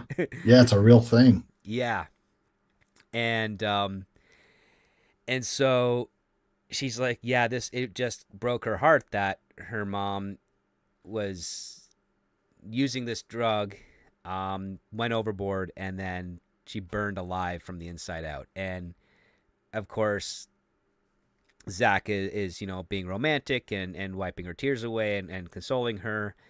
And then he talks about how like his first love, his real love, she passed. She committed suicide after they broke up, and this also goes into a story about like how he became a self-made billionaire at the same time because he never met his dad, and so as a kid he figures out a way to use photos to kind of create a digital face ID and use that to search other photos posted online to try and find a person, and that's when the FBI kind of hires him, and then that's how he gets his money. Yeah. And it's pretty crazy. I guess it doesn't always have to be believable, but even then, in 5 years, it could be old tech, Yeah, exactly. an actually believable thing. So as long as it's paid off and used, and it was, or alluded to anyway, that's one of the things he's afraid of. But it is because we get after we get a couple of scenes where we see the two of them making their own like vitamin pills and stuff. We go to a party where Harper is there, and Harper takes a photo of everybody at the table, Zach being one of them, and he's like, delete the photo. Don't even post, do anything. I don't want my photo out there. And then he goes into this monologue about digital ID and how much how one single photo can compromise all of your privacy. And of course, Harper, understands but doesn't really care. She's just trying to say, well, let me keep it because it'll be great for us. And Yeah, I won't share it. And then he snatches the phone out of her hand and deletes the photo, and then deletes it from the phone's delete folder so it can't be recovered, and then tosses the phone into a dessert. And it freaks Ellie and Harper out. And of course, Zach comes back saying, I can't, I'm sorry about that. I shouldn't have acted that way. It was wrong. I was bad. I was in the wrong. You guys were in the right. But, I shouldn't let my type of privacy cause me to react that way. There's better ways I could have handled it. And while she's kind of going through this, wondering if Zach's a good guy or not, she gets a text from Jess Weisberger 24, who says, like, I know who hurt me. And Harper's like, I don't know who this person is. And of course she texts back, so do you. It's going to happen again. And as she's trying to type and as she's talking to Harper's like, it's probably some crazy lady trolling you, just like the brunette, showing you the video of her with her ex-boyfriend. Just block her. And so she clicks the block button. And so yeah, like that. So now they're in this weird state where Harper, Harper is not sure about Zach, and of course Zach and Ellie have a conversation where Ellie defends Harper, saying that she's not just some sort of floozy that sleeps with older guys to get ahead. She actually has goals. She has a brand. She has ambition. There's a lot of stuff she has to do with her phone, and you can't just be that way. And of course Zach empathizes and kind of grovels a little bit. Yeah. And then he remarks about how, like, Harper got, I guess, lip injections, but they were cheap. And his way to apologize to Harper is he pays for her new lip injections. And Harper, who should be still mad, is like, that's okay. She's like, all forgiven, thank you. But that was kind of done in a way where it does kind of, if it's done well, you kind of notice, well, she's kind of shouldn't. The shallowness of it kind of is a warning flag, red flag. It still is still building. This is where someone should have continued to be upset and go, that's creepy. But all of these things that are building red flags are kind of being eliminated, and you notice it while you're reading it, but you also notice it on the finishing the whole script and rereading. Oh yeah. And while this is all going on, one of the things that's happening in the background is Ellie's popularity as a fitness instructor is growing to the point where she has saved up enough money to rent a place in a strip mall and start her own business called the Ellie Method. And of course Harper is going to plan the grand opening. And she's she's doing her social media thing to help promote Ellie. Ellie is getting the painting in order. She's getting the layout done. She gets some cheap sconces online, and then she uses a YouTube video to help install the sconces into the studio. And while she's installing this, there's a creepy guy in a black outfit and a white face mask who's just standing at the door, all creepy like. Uh-huh. And he's talking to her through the glass, but she can't hear him, and she's getting kind of freaked out. And she ends up, calling the police.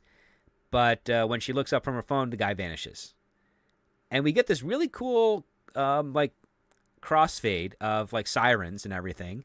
And we cut to the morning, and it's Ellie driving towards her studio, and she sees a big smoke pluming in the air. And as she approaches it, she realizes that her studio's on fire. And she is, like, shocked and freaked out. And the fire department won't let her go near it. And next thing she knows, she is in the police interrogation. And the cop, what's her name again? Detective Heller is giving her the third degree, saying, yeah, if you've got the right insurance, you should be doing really well. Of course, here I am thinking, well, she's not a licensed electrician. She installed a sconce that led to the fire. Insurance wouldn't cover it. Yeah. But then Heller lets a bombshell saying, "What we have traces of gasoline in there with a clear path leading out." And Ellie's like, "Well, that's arson."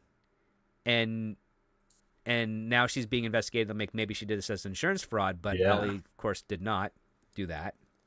And so she's pretty dejected, but at the same time, she wants to go.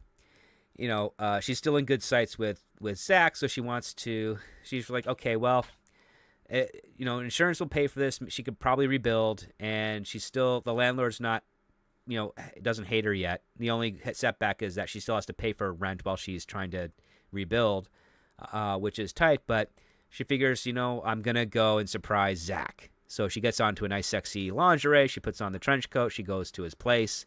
She tries to sneak around into finding where Zach is. And, she goes by the kitchen. She's outside. She's peering in the windows. He's not there. He's not in the living room. She keeps going from window to window until she finds him in his office.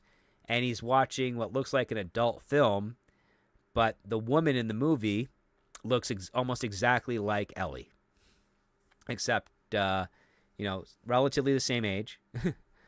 But, the nose is a little different. The jawline's a little different, but other than all, it almost looks exactly like her. And of course, Zach is enjoying the video, and she's kind of freaked out. And in that freaking out, she kind of gets caught by Zach. So they both are caught in the act, so to speak.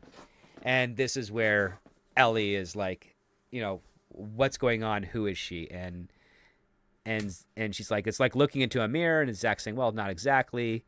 And he admits, yes, there's a resemblance, but obviously you're a little older. He talks about the differences in her face. And of course, Ellie's thinking in a very creepy way. Kind of in a creepy way. And Ellie is trying to say, like, you mean that you think she's prettier than me? And he's like, no, not at all. Like, my job is analyzing people's faces. It's literally my job. So I know what those details are, but I admit, yes, it looks bad. I'm embarrassed. And you do look like her, and I didn't want to hide anything from you. And this is where he gets into, his ex. And his ex looks exactly like Ellie. And then, we find out that her name was Vanessa. She broke him. And he says that she cheated on him. And then when he forgave her, she couldn't live with it and, ended her life. And it was really hard for him to get over that. And he also talks about how, like, today is the anniversary of her death. And he's got this morbid thing that he does. Of course, what ends up happening right away is he puts that video into the recycle bin on the computer and then empties it out. And he's like, my grief is strange, but because I have you, I guess I realize I don't need this anymore. And of course, Ellie's really doubtful, and she's like, I don't know if I can believe you. And he's kind of breaks down a little bit. He says, and he tells her, like, I thought she was the one, but she wasn't. And after I've gotten to know you, like, I realize you're the person I want to be with for the rest of my life. And you please don't punish me for this one mistake. And so she just kind of, says, I need a little bit of space. And Zach's like, okay, that's fine. I understand. And yeah, it's it's an awkward moment, but she's she's kind of trying to get ready for the reopening of everything. She's so stressed out that she hasn't been able to go to the washroom for a few days. And so this gets into something I want to throw it to you because you sent me a funny email about this. So yeah, let Jake share with us, like, this part here where she's got this huge anxiety. Her landlord's still trying to get more money out of her while she's trying to rebuild. She doesn't know what's going to happen next. Yeah, she's got another studio that she's planning on, and just the stress, and she's not went to the bathroom in 4 days, and her friend discusses that. Oh, are you still not going to the bathroom? And yeah, it went on long enough that it was a setup of, I went to the bathroom. She takes the something to make her go, and then she gets that moment where she can go to the bathroom, and of course her toilet Won't flush. it won't flush, and she's trying to plunge, and Morgan had come back and he was playing the Oh yeah, okay, he's yeah. I skipped over this. This is a great scene. So Morgan comes back, you know, as she's ready to kind of do another reopening with the newer studio, which is not still not that great, but it's there. yeah And he's got flowers, and he's like, I'm 122 days sober, and this is what I want to tell you is, I'm sorry for the way I treated you. I'm sorry for the cheating, but I found out that this woman was a paid escort, and she was hired to find me specifically. And I think that Zach is the guy that hired her, and you got to watch out for him. And you don't have to believe me, and you don't have to get back together with me or anything. I just thought you should know. And of course, Ellie doesn't really think of this as an apology. yeah she's more defensive. She's still hurt. She's still upset. Yeah. Still sounds like just excuses, but And we find out that Jess, the one who got splashed in the face with that acid, she ended up taking her life because she couldn't stand not looking good anymore. yeah And Morgan admits that that Jess girl, she DM'd me about this guy too. And of course, Ellie is like, well, Jess is dead, and Morgan is kind of shocked because he didn't know that. didn't know that. But he's like, I'm worried about you, and she just kind of dismisses him, and then that takes us back to the stress. She Yeah. finally voids her bowels, and the toilet won't flush. It's so big it won't go to the bathroom, but that's the time that Zach sneaks in, or not sneaks in, but surprises her, comes and visits, and Yep. um, he gives her flowers. She's like embarrassed because there's the other set of flowers, and they look wilted in comparison. Mm-hmm. And I can't remember. Does he use an excuse to go to the bathroom? They're Uh, kind of patching things up. I think he did. And yeah. He's like, yeah, yes. Oh, yeah. She's yeah. He has to oh, go. and she says, He's "I'm like, I still, got a whiz," which is yeah, such a '90s thing to say. Um, I'm still stressed out, and I don't want to do anything tonight. I just want to, but I want to spend time to just hang out." yeah. And he starts to act cold about, well, yeah, I drove all the way across town, got you flowers just to hang out. Yep. Yeah, I like that. And she's like, "Whoa, where's this coming from?" And he's like, "Nobody, no, you're seeing Morgan again. I can see his flowers. That's his poop in the toilet." I Yeah. lost it. I lost it because I didn't see that coming. And she's like, and then she laughs and goes, "Oh my gosh!" Trying to explain to him, I haven't went to the bathroom. I took a He took like a laxative. It laxative. all came out. It's plunged. My toilet's plugged. I can't. Trust me. Girls can go to the bathroom that big, and he's actually freaking out. And I was He's like, there's first no time I way was a woman can focusing do on, that. And she's like, we totally can. we They're can, we arguing over the size. can. The first time when I was done laughing, I was also like, "Oh my gosh, that just fell off the rails," because they needed to explain that Morgan was there and he wasn't there, you know. But after reading all the way through, it was good that he kind of had that Yeah. lose it episode, but that I was dying by the size of it, and he's thinking it's Morgan's, and there's no way she could do it. She's having to defend herself. Yeah, Which it's funny. It's like you put a woman in a position where she has to say, "No, I did that." Like most yeah. women would be Normally it'd be like, embarrassed by the "Oh, size of their load. yeah, that was there when I got here. I don't know who did that." Yeah, I don't know who did that. Someone broke into my apartment. God, it's horrible. Like where Yeah, guys, just if they had like a big one, they'd want to show their friends. Like there's a whole South Park episode about that. yeah, there is. And there's a little bit of truth to it too. But of course, she then makes up a story. She says, "Yes, okay, yeah, he was here. He wanted to get back together. I said no. He then left. But nothing happened. And of course, Zach is like, okay, all right, I'm because it goes back and forth where even she tries to like hide in the bathroom herself, and he's just banging on the door saying like, just tell me the truth, please. And he starts crying, and she gives him the excuse that Morgan wanted more. He followed me in here, but I told him no. And then he left, and of course Zach's asked like, do you still love me? And she's like, I love you. And he's like, you promise? And she's like, I promise.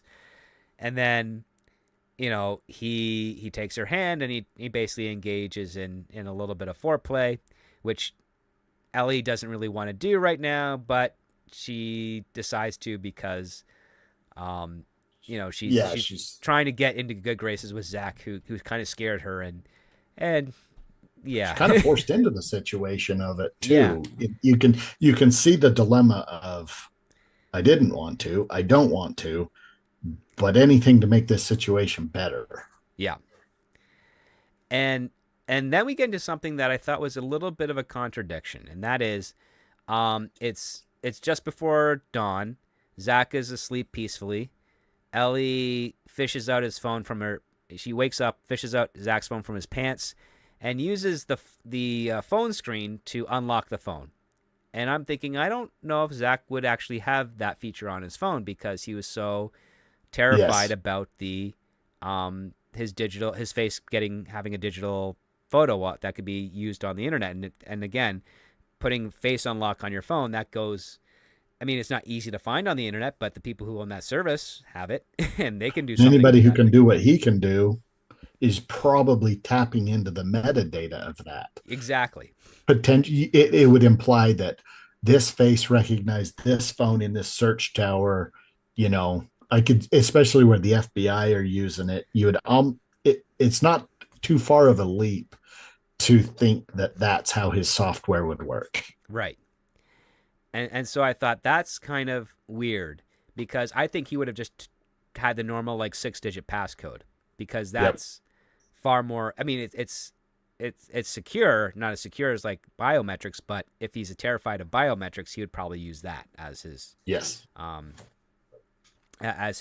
security on his phone. But he doesn't. He uses the face, and so she goes into the bathroom, and she starts looking through the phone, and she sees that there's no other real contacts. There's a ton of screenshots of Maroon 5 because that's his favorite band, which that's weird.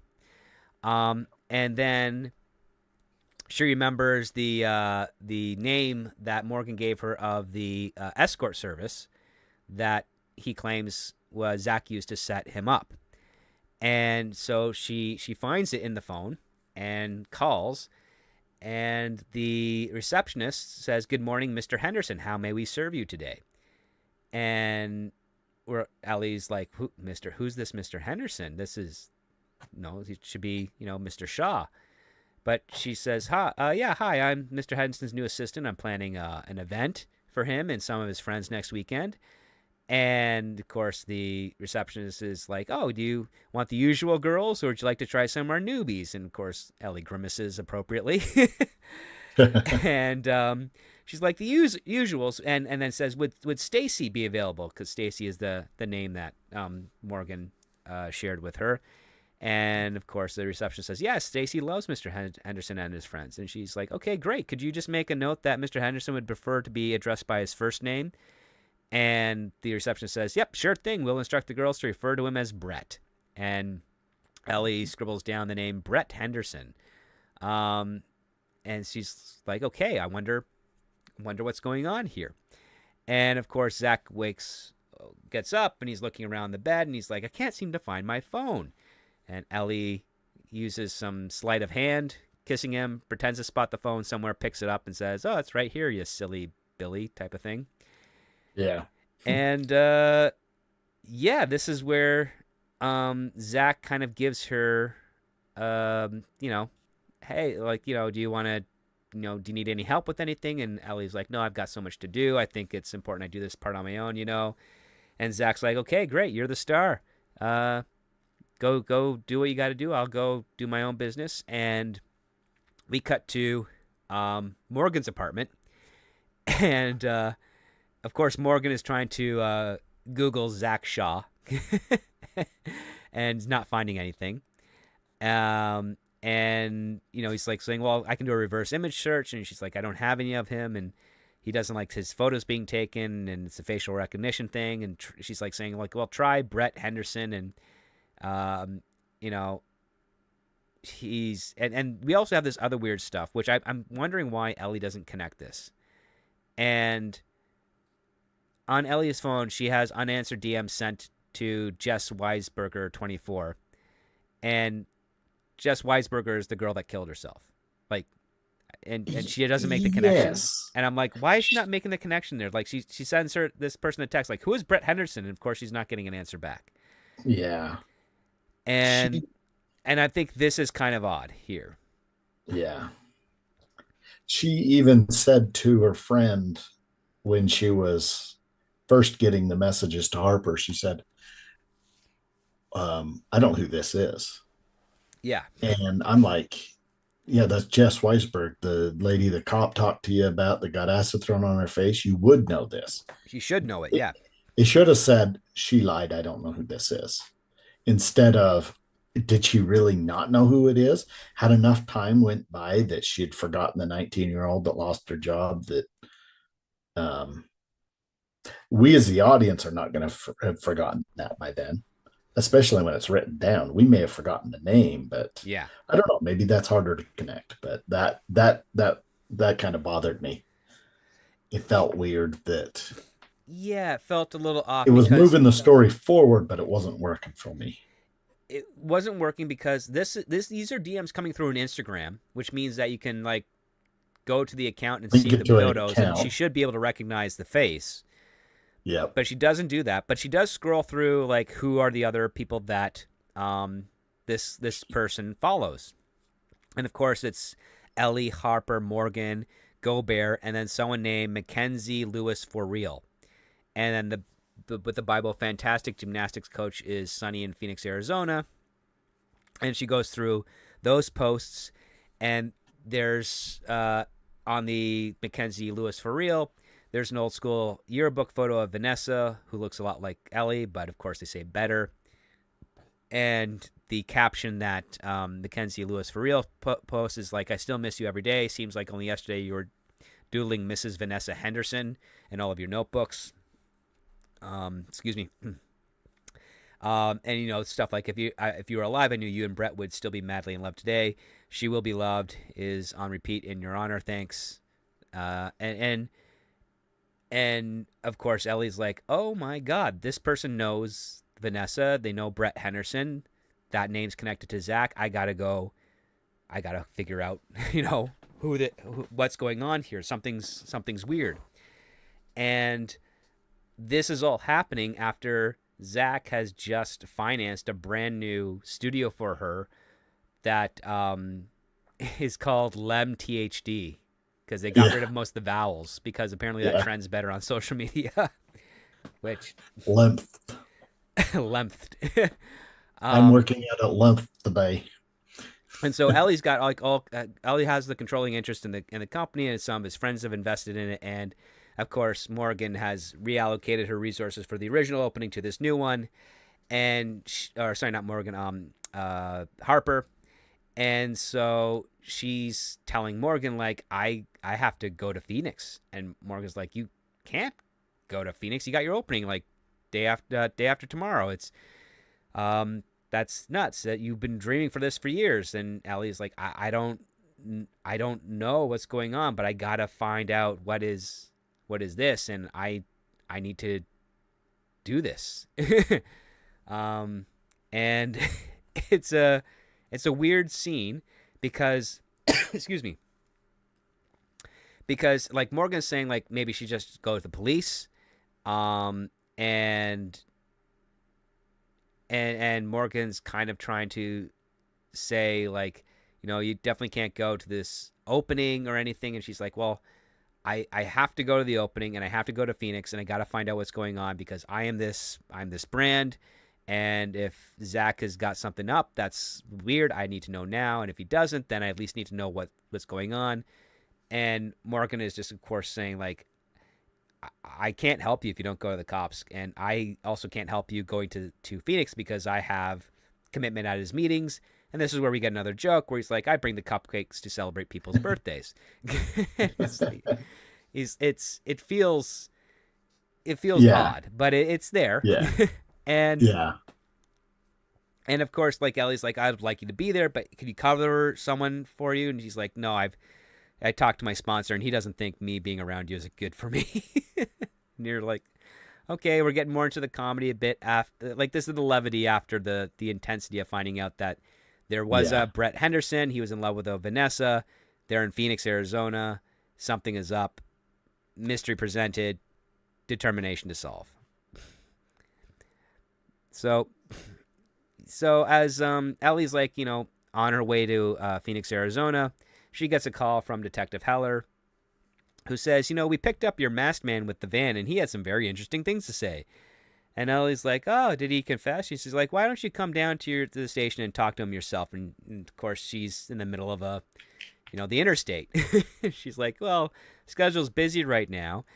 And, the detective's saying, well, we can't actually hold him or anything because, if you have more questions and we have questions for you, you better pencil us in right away and maybe swing by in an hour. And, of course, she does the whole, oh, the phone's breaking up. I can't hear you. All right, and I like that. so she dials her friend Harper, gets her voicemail, and we find that, Harper's phone is on Do Not Disturb as she's putting together all of her like tote bags for the party. Then we cut to Morgan, who is listening to a podcast called David Foster Wallace. I'm not familiar with that podcast. I'm sorry if I should be. I just never heard of it. And as he's listening to the podcast as he's driving, but there's a figure that's in the back seat. And, of course, as expected, a gloved hand reaches from behind and pins Morgan to his seat, and then a syringe goes into his neck, and Morgan is kind of out cold. And we don't know what's happened to him from there. But Ellie makes it to this suburban strip mall in Phoenix, Arizona, and she's watching the young girls doing their gymnastics and the moms and dads, cheering them on. She gets a phone call from Zach, who's checking in on her, and she's just like, oh yeah, I'm just with Harper at the nail salon, and Zach's like, okay, great, love you, bye. And we see that Zach is in his car looking out at Harper, who's in her apartment window putting together those tote bags. So he knows that Ellie has lied. Yeah. And so we got that looming presence here. But then Ellie manages to find Mackenzie Lewis, who I think they kind of got the ages wrong here because they describe her as in her 30s, but she should be relatively the same age as Zach, which would be in the 40s. Yeah. So I thought this was kind of interesting. But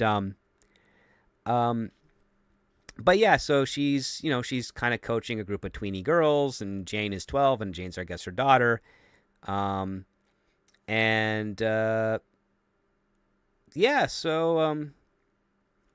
Jane manages to have a conversation with her, talking about they kind of got on each other's nerves right away, and I was wondering if that was payoff and feelings of she doesn't, she has animosity towards gymnastics.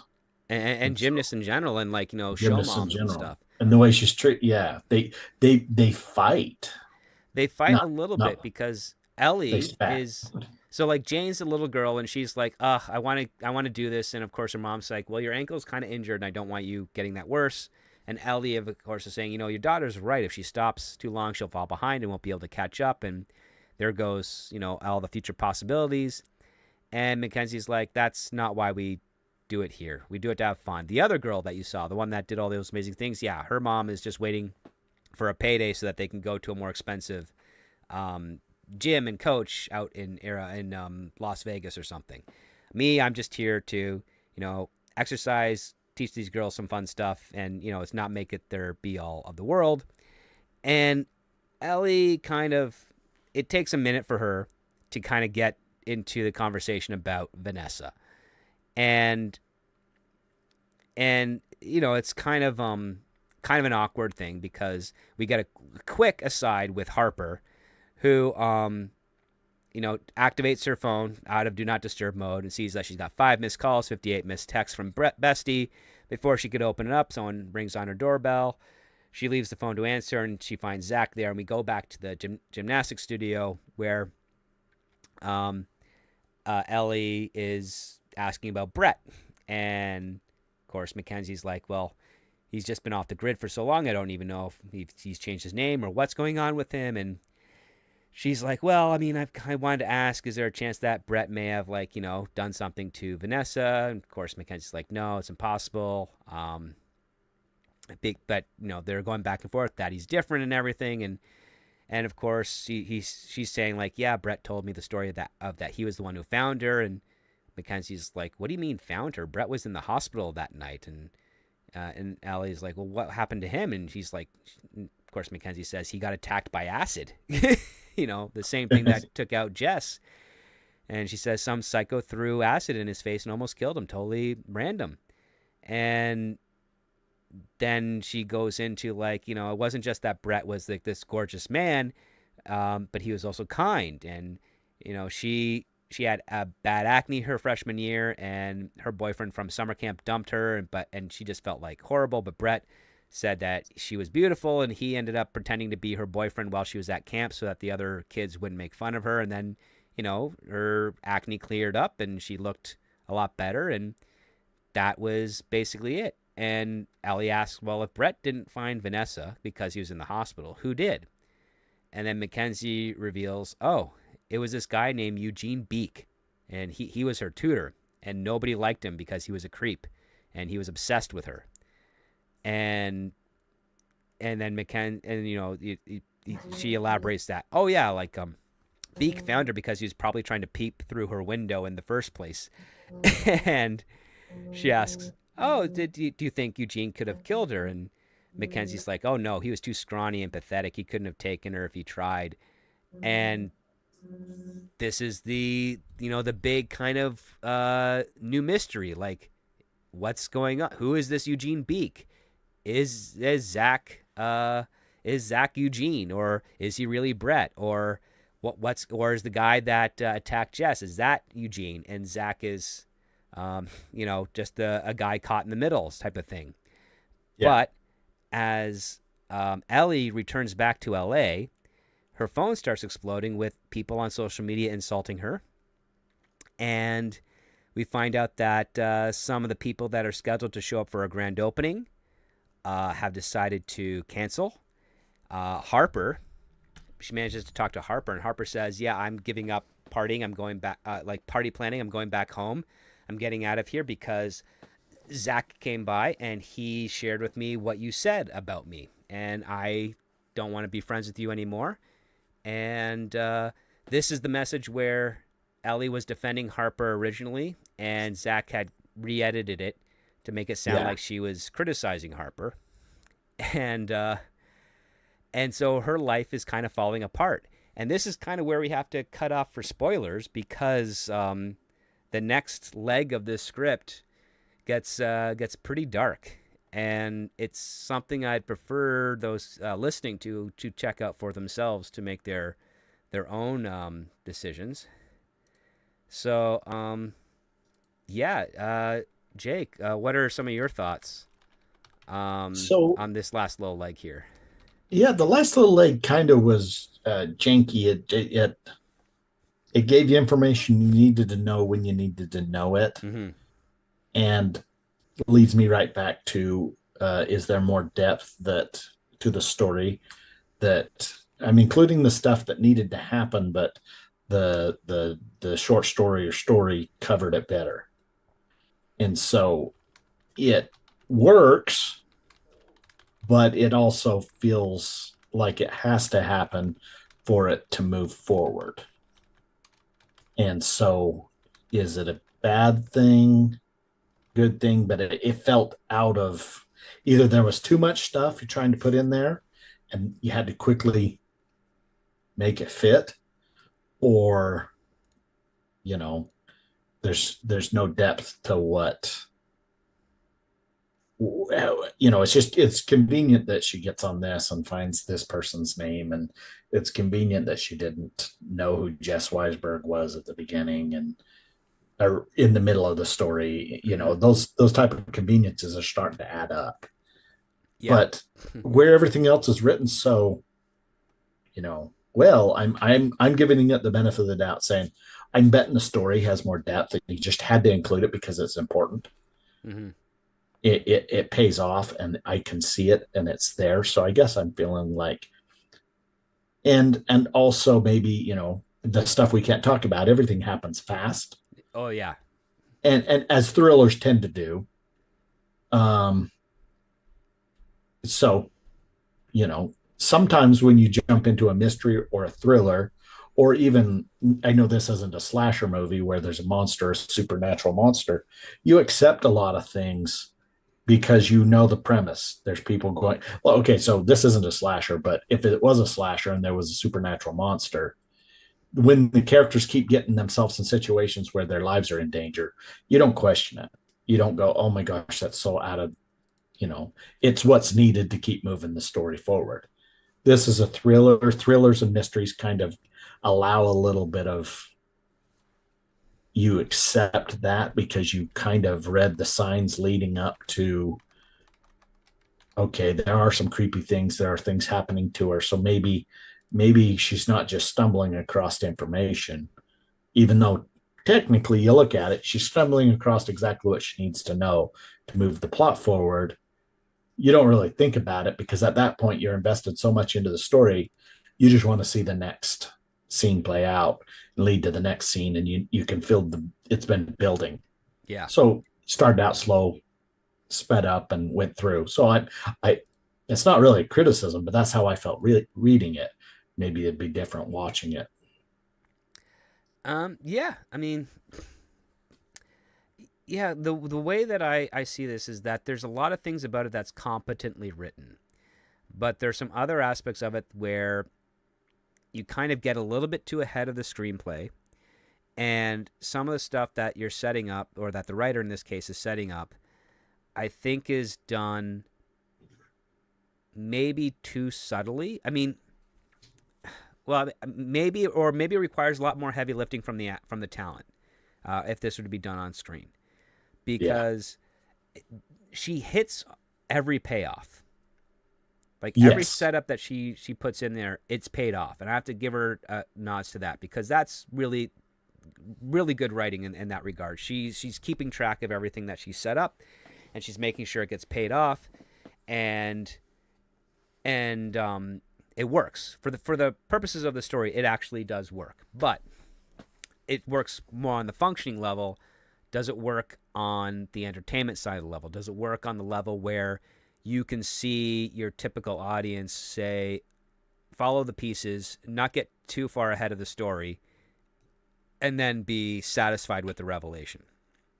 Yeah. And I I have my reservations of that. I think because this is an adaptation, I think because the writer possibly had to truncate certain aspects of her written story, that we might have lost a little bit of the voice in this one. And this script, it's 106 pages. So, or sorry, 105 pages. Yeah. So it's in that sweet spot. But maybe there's some other things that she could slim down in some parts, and then beef up some of the other stuff there, because there's a lot of stories happening, but they all do have a resolution. So like, you have the Morgan story, you got the Harper story, you've got her with Ellie with her business, Ellie with her job, and then Ellie with Zach. So you got those three avenues that she's exploring as well. um there is a balance to them, but I think some aspects could be trimmed up. um and I think this writer should take advantage that she has another 15 pages of real estate for this type of genre to explore, and I think that might actually build up some of the weaker parts of the script, for me. Yeah. So Jake, what is your verdict? Is this going to be a green light or a pass? Well, okay. Not a simple answer on this one. Right. um, Again, I was reading it and I thought, oh, this writer should write a book about it. And then the writer had. So reading through it, it covers the payoffs, like the setups and payoffs. Uh, my biggest criticism to the whole thing, and actually, I want to ask you your opinion on this, Hmm. and I'm not going to touch into the spoilers, but if I'm being fair, I think everything in the story is happening to Ellie. She's not making choices. And I feel like she only makes one choice really at the end. Hmm.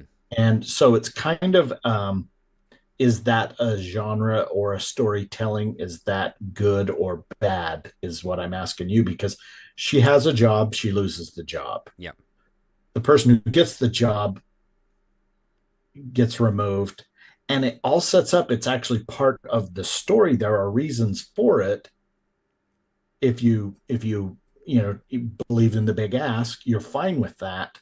So they all match, but has this character actually done anything except for the thing they do at the very end?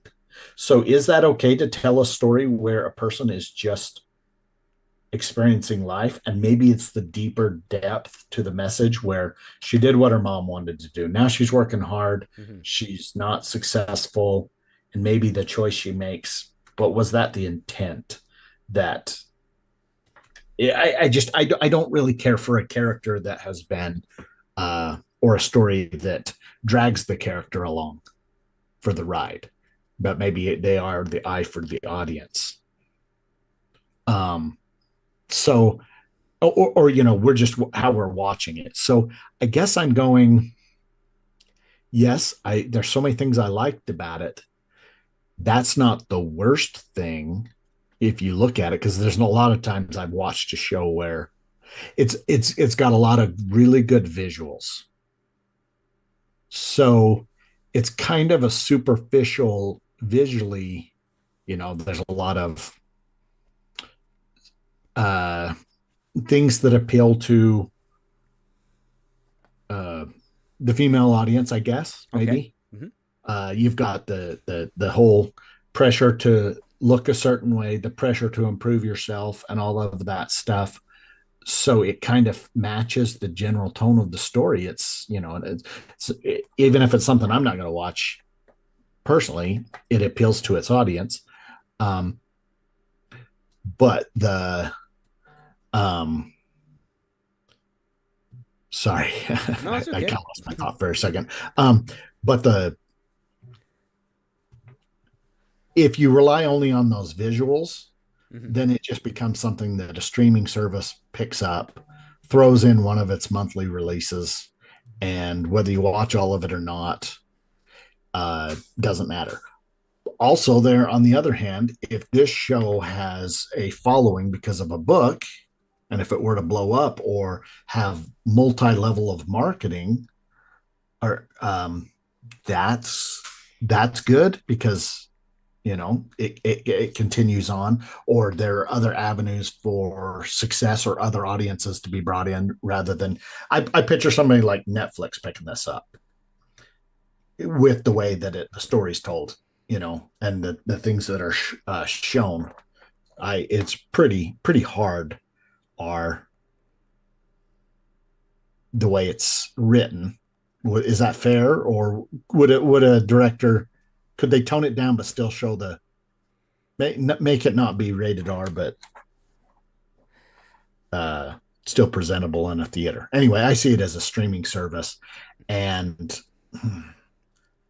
if it doesn't, I guess I'm still on the make your show for the theater. And Okay. if it ends up on a streaming service, oh well, it's still good because everything that was in a theater still ends up in a streaming service at some point. I'm not a big fan, and this is me personally, Sure. so it has nothing to do with this script. I'm not a big fan of using, let's just make this as content. I Right. think things are going away from that. And then small note, I hate anything with social media in it. But that being said, it was used the right way. It wasn't just cliches. There was a lot of cliche terms. There was Hmm. a lot of cliche, the terms, even to the name of Zaddy and just sugar daddy Hmm. and all the cliches that are used throughout it. Those are the things that just push me away. But it also has a big, strong audience too. And I'm not going to send the message that I've never watched anything. It was just visually fun and a good time. To me, it's like watching a out for kicks action movie. So I I if I were to say no, I wouldn't pick it up, or I would give it a green light. It would be because there's so much of that already in the empty entertainment sphere. Okay. If this is designed for a second screen or just content, I'd just say no because I think there's more to the story than Then what we just got we so we far. Yeah. yeah, we don't need more. We don't need more just cheap thrill uh content for uh you know, if Just we to have watch it, something we new on the watch it. service type of thing, right? Yeah. Yeah. So, but on its own, as it is, it's easily sellable because of what it would cost to make. Hmm. The audience, if you made it as a date movie instead of a breakup movie, you know, Hmm. because it's easily to turn into some of these comedies or couple movies, or it only appeals to the female audience, just like an action movie only appeals to the male audience. So I guess, sorry, I don't mean to ramble, but No, that's okay. It's I've all been right. conflicted with it because it's got everything it needs to move forward, but it also has some. And the only reason I would hold it back would be we have enough of that. You know, Okay. So we it's have a like a lot of empty reluctant pass calories. type of thing. I'm a reluctant pass. Okay. Yeah, sorry, No, that no, was a lot that's longer quite all than I right. 'Cause meant you to. brought up a really great point, one that I agree with, which is Ellie is a passive protagonist. So as you mentioned, she is working hard at her life, but she's not really making any active decisions for change. She's just kind of working hard at what's already the status quo for her. Like she's working hard at her studio, like for the job, like under her. Um, when when the actions of pulling Jess out of the picture gives her the opportunity for the 7 a.m., like she didn't earn, I mean she's earned it, but she didn't really get that on the merit of things, because she lost it to nepotism, and then that nepotism was then pulled away from that character so that she could fill in that role. So she didn't do anything for that, but that also helps facilitate to the story because we have a very active antagonist that is doing things that benefits the main character of Ellie, but she doesn't become active until she puts together a doubt about who Zach is, and that comes in really late. That comes in at like page 68 of the script, and so even though there is this theme that a sugar daddy can give you opportunities a lot faster than working on your own, and I think what hurts that narrative being something that the audience can understand and accept as true, as like the big ask, is we don't get enough examples of Ellie making efforts to try and make her own business and being rejected for various things that might be solved by a sugar daddy. Like for instance, she can't get a loan because maybe she has a poor line of credit, maybe she doesn't have enough collateral, and as a Yeah, result, no one's going to invest in her business. So, but we see that she's done everything right to get to that point, but there are just a couple of other circumstances which are saying, you know what, as good as that is, as good as you can be there, there's still this red herring that, well, not really a red herring, but there's just still this aspect that you have to achieve first, and we kind of just don't get that here. yeah. And it's not until we get into that, the whole, is this Morgan's poop in the toilet? Does she become a little bit more active because now she's investigating more about who this Zach guy is? She takes a road trip out to Phoenix, and then that comes with the other actions that she pursues as well. And that to me seems like something that should be occurring towards the end of the first act, you know, Yeah. and and that can kind of speed things up because now you have because then you get the opportunity of what I love in certain mysteries, especially romantic thrillers, is a game of wits, right? So at the either the mid act turning point in Act Two or the turning point between Act One and Act Two, you have the character figure out something's not great with their new boyfriend or new significant other, and it's not enough to cause them to break up the relationship, but there's some mystery there that is inciting curiosity and needs to be addressed. And so she's Yeah. trying to figure that out without letting on that she's doing this to her boyfriend. And that battle of wits is what keeps the drama going and escalating through. Granted, I think Sarah Ramos, who wrote this, that wasn't the game that she was going for. She was going for something a little bit more kind of like essentially 2 acts of setup with a third act of all payoffs, which can work, but I think making Ellie passive pulls back that script. I think making some of the setups a little bit too subtle hurts the connection towards the payoff. Yeah. So I'm in the same boat with you. It's a very reluctant pass because the main character who we're spending the entirety of the script with is mostly going through the motions and also kind of being a pawn to some other characters in the script. And I understand what Sarah is trying to do with that, but it would be better if we could see a little bit of resistance from Ellie. She doesn't have to know that she's a pawn, but she should be making decisions that show us that she is resisting how the world is responding to her because she has her own goals. Yeah. And that could go back into the whole nepotism, money, creates shortcuts or gets to goals quicker as opposed to hard work and sacrifice. Because if you're going to address it Yeah. as a positive, a negative thing, then you need to pay it off. And maybe that's one of the things that's not really paid off. And I will say, like, does pay off. Also, without spoiling it, the way this script ends does not quite stick the landing. It has the payoff. Very shallow. It has a really great payoff, but it has something extra to that, which just doesn't make it feel as good. So, and I've seen movies where there are it's all a visual fun movie, that payoff could work if the audience is right there going, yep, this is exactly how I wanted it to end. Mm-hmm. And you could make that work in this case, but you're only kind of appealing to a base emotion and a base desire. And so if you're making again, I guess that's back to, if you're making just a base movie and it's all visual and it's just, a cheap thrill, then I would pass. But if you're making it be depth, where the hard work and payoff and good guy wins, I mean, I that's a trope, but it works, right?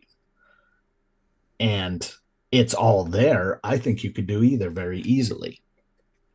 So, I mean, it can be done. I don't know. You'd have to change some things. Yeah, I mean, the passive protagonist is what's doing it for me because I do like the character.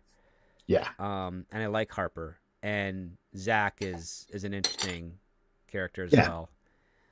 But yeah, unfortunately, like I'm just I'm thinking like because she's so passive and because there isn't enough fun with her own goals, like again, she says she wants to earn her way and work up the ladder the right way. And yeah, even though Harper tells her like how is that going for her, I want to see her more committed to that philosophy, and I want to see what Zach does as a form of temptation that she's having a difficult time to resist, and even when she resists it and still tries to work on her own ways, it breaks through and gives her what she wants, and not as a result of her efforts, but as a result of what Zach is doing, which is kind of robbing her of her own agency, which is Yeah. actually a really cool villain tactic.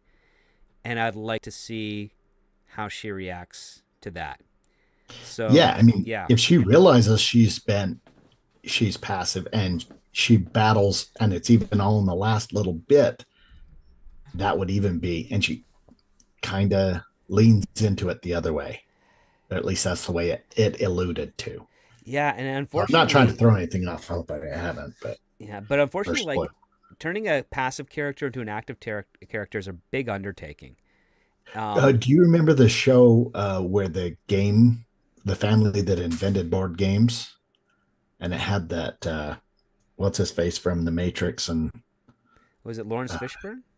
the daughter, his daughter was the main character. She got invited over to a wealthy family, and they made all their money on board games, and then they played games, and the games ended in people dying. Oh no, this It's a one. thriller, and let me see. I'm going to look it up. Okay, yeah, it's not ringing exactly a bell, Okay, I'll find but I it. mean, That that's a good premise. I she like was that. passive in that she was a passive character because she was brought along. She was brought into a world. They had wealth and money. Hmm. It kind of reminds me of that, but not in a bad way. Like it's But kind of the when, what I want this one to be. but like, I'm It assuming doesn't that mean when she realizes what's up, she's trying to fight for her life, right?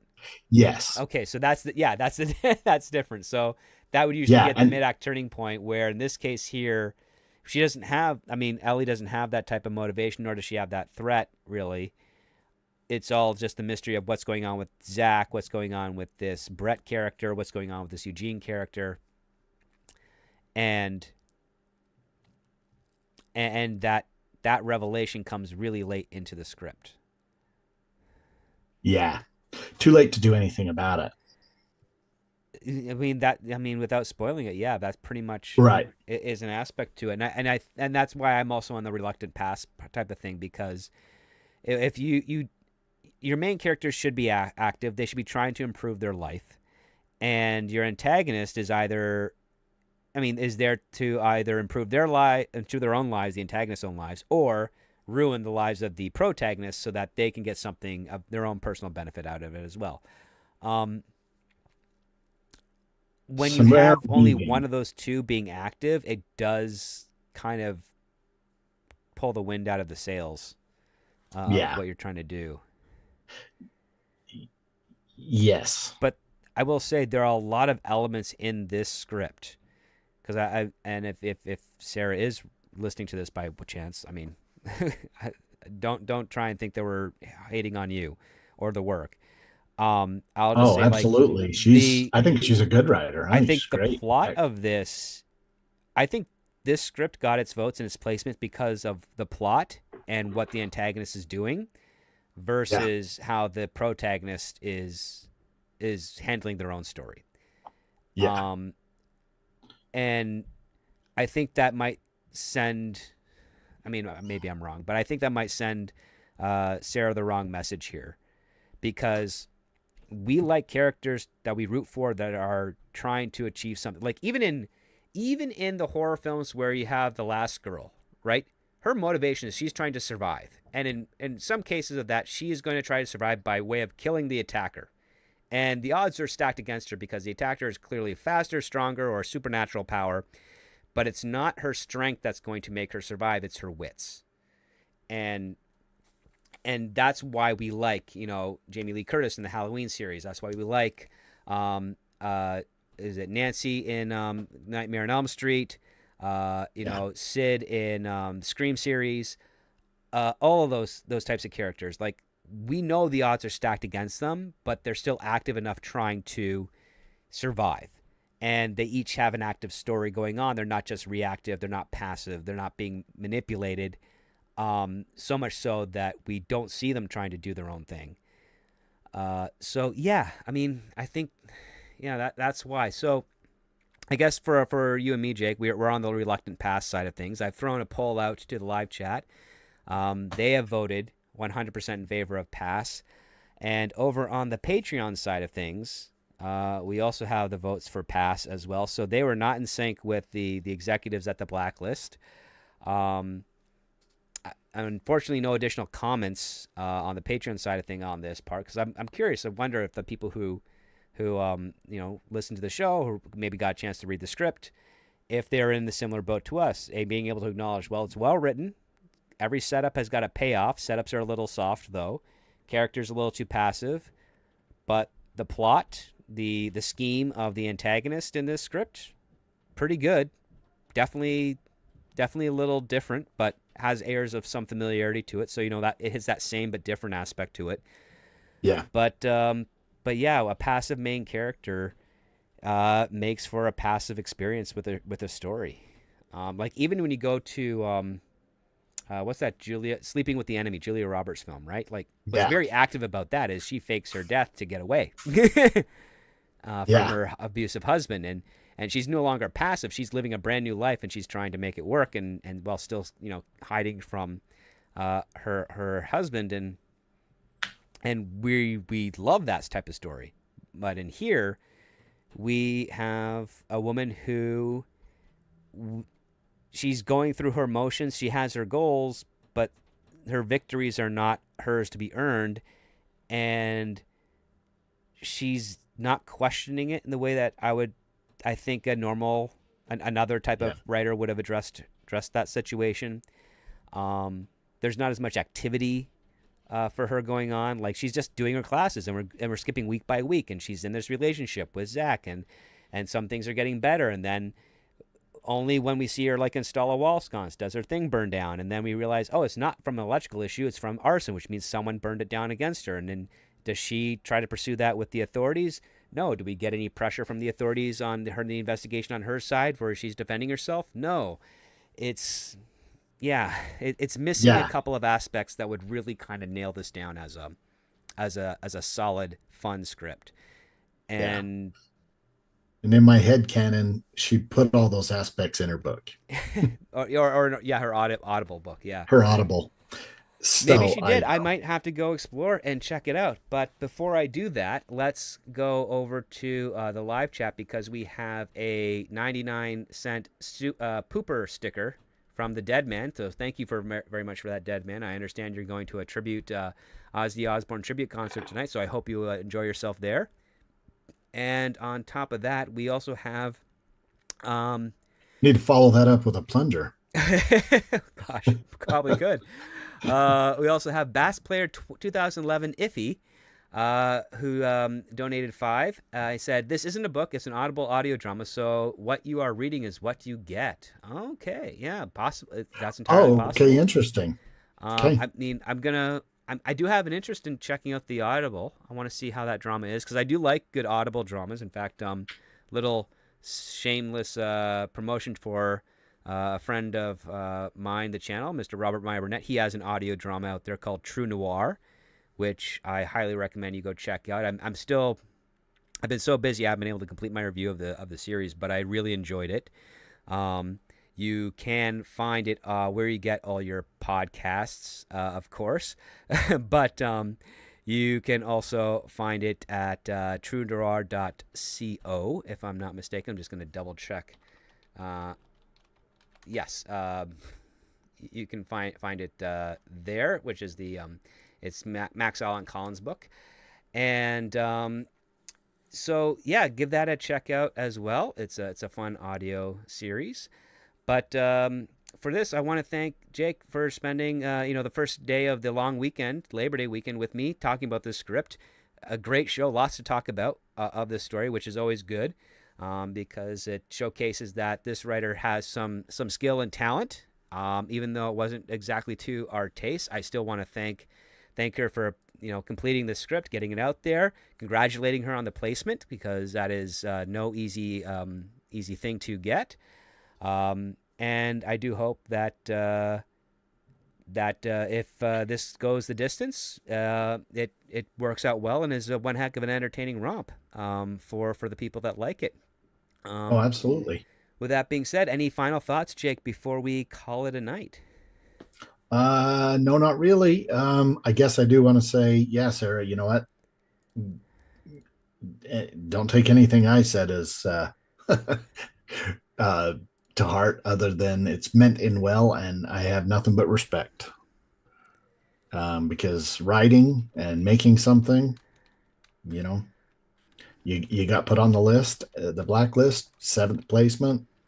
You're writing stuff, but wish you the best of luck. Yeah, absolutely. I actually do look. I am looking. If I see this name on a script again, I'm not going to be disappointed or worried about reading it. I'm going to be probably a Yeah, little bit more excited. But yeah, I'm happy. Pretty happy with the conversation, and I think for those listening out there, if they're on their own parts writing, they'll get some good insights as well. I will say that even though it's a reluctant pass from both of us, I do suggest checking out the script, making your own decision for yourself. If you're having trouble finding it, just reach out to me on the socials. My DMs are open. I'll be happy to hook you up with the script. As always, don't try to make it go viral or try to spoil anything publicly, because we do want our writers, all the writers that of the scripts that we review, to have a shot of ideally getting produced and being able to share all the fun aspects of their writing and the revelations of their stories with the audience for that first time overall.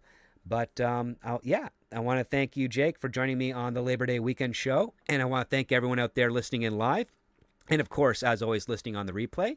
For those of you that want to know what scripts we will be reviewing in the future, you can always sign up to our Patreon at patreon.com/scriptdoctor. The first week is free, and that gives you a bunch of access to all my reviews, my notes, my writing tips, previous screenplays that we have reviewed on this show, as well as options to comment and interact with me. So if you guys are so inclined and you want to support the show, you can go over there and check it out. Otherwise, I always appreciate everyone's support, listening and watching live or on the recording. I want to thank everyone for having for coming here and supporting us for 87 episodes, and hopefully we'll be able to go for another 87 more unless I get way too busy, in which case the show might have to go on hiatus, but I hope that won't be the case.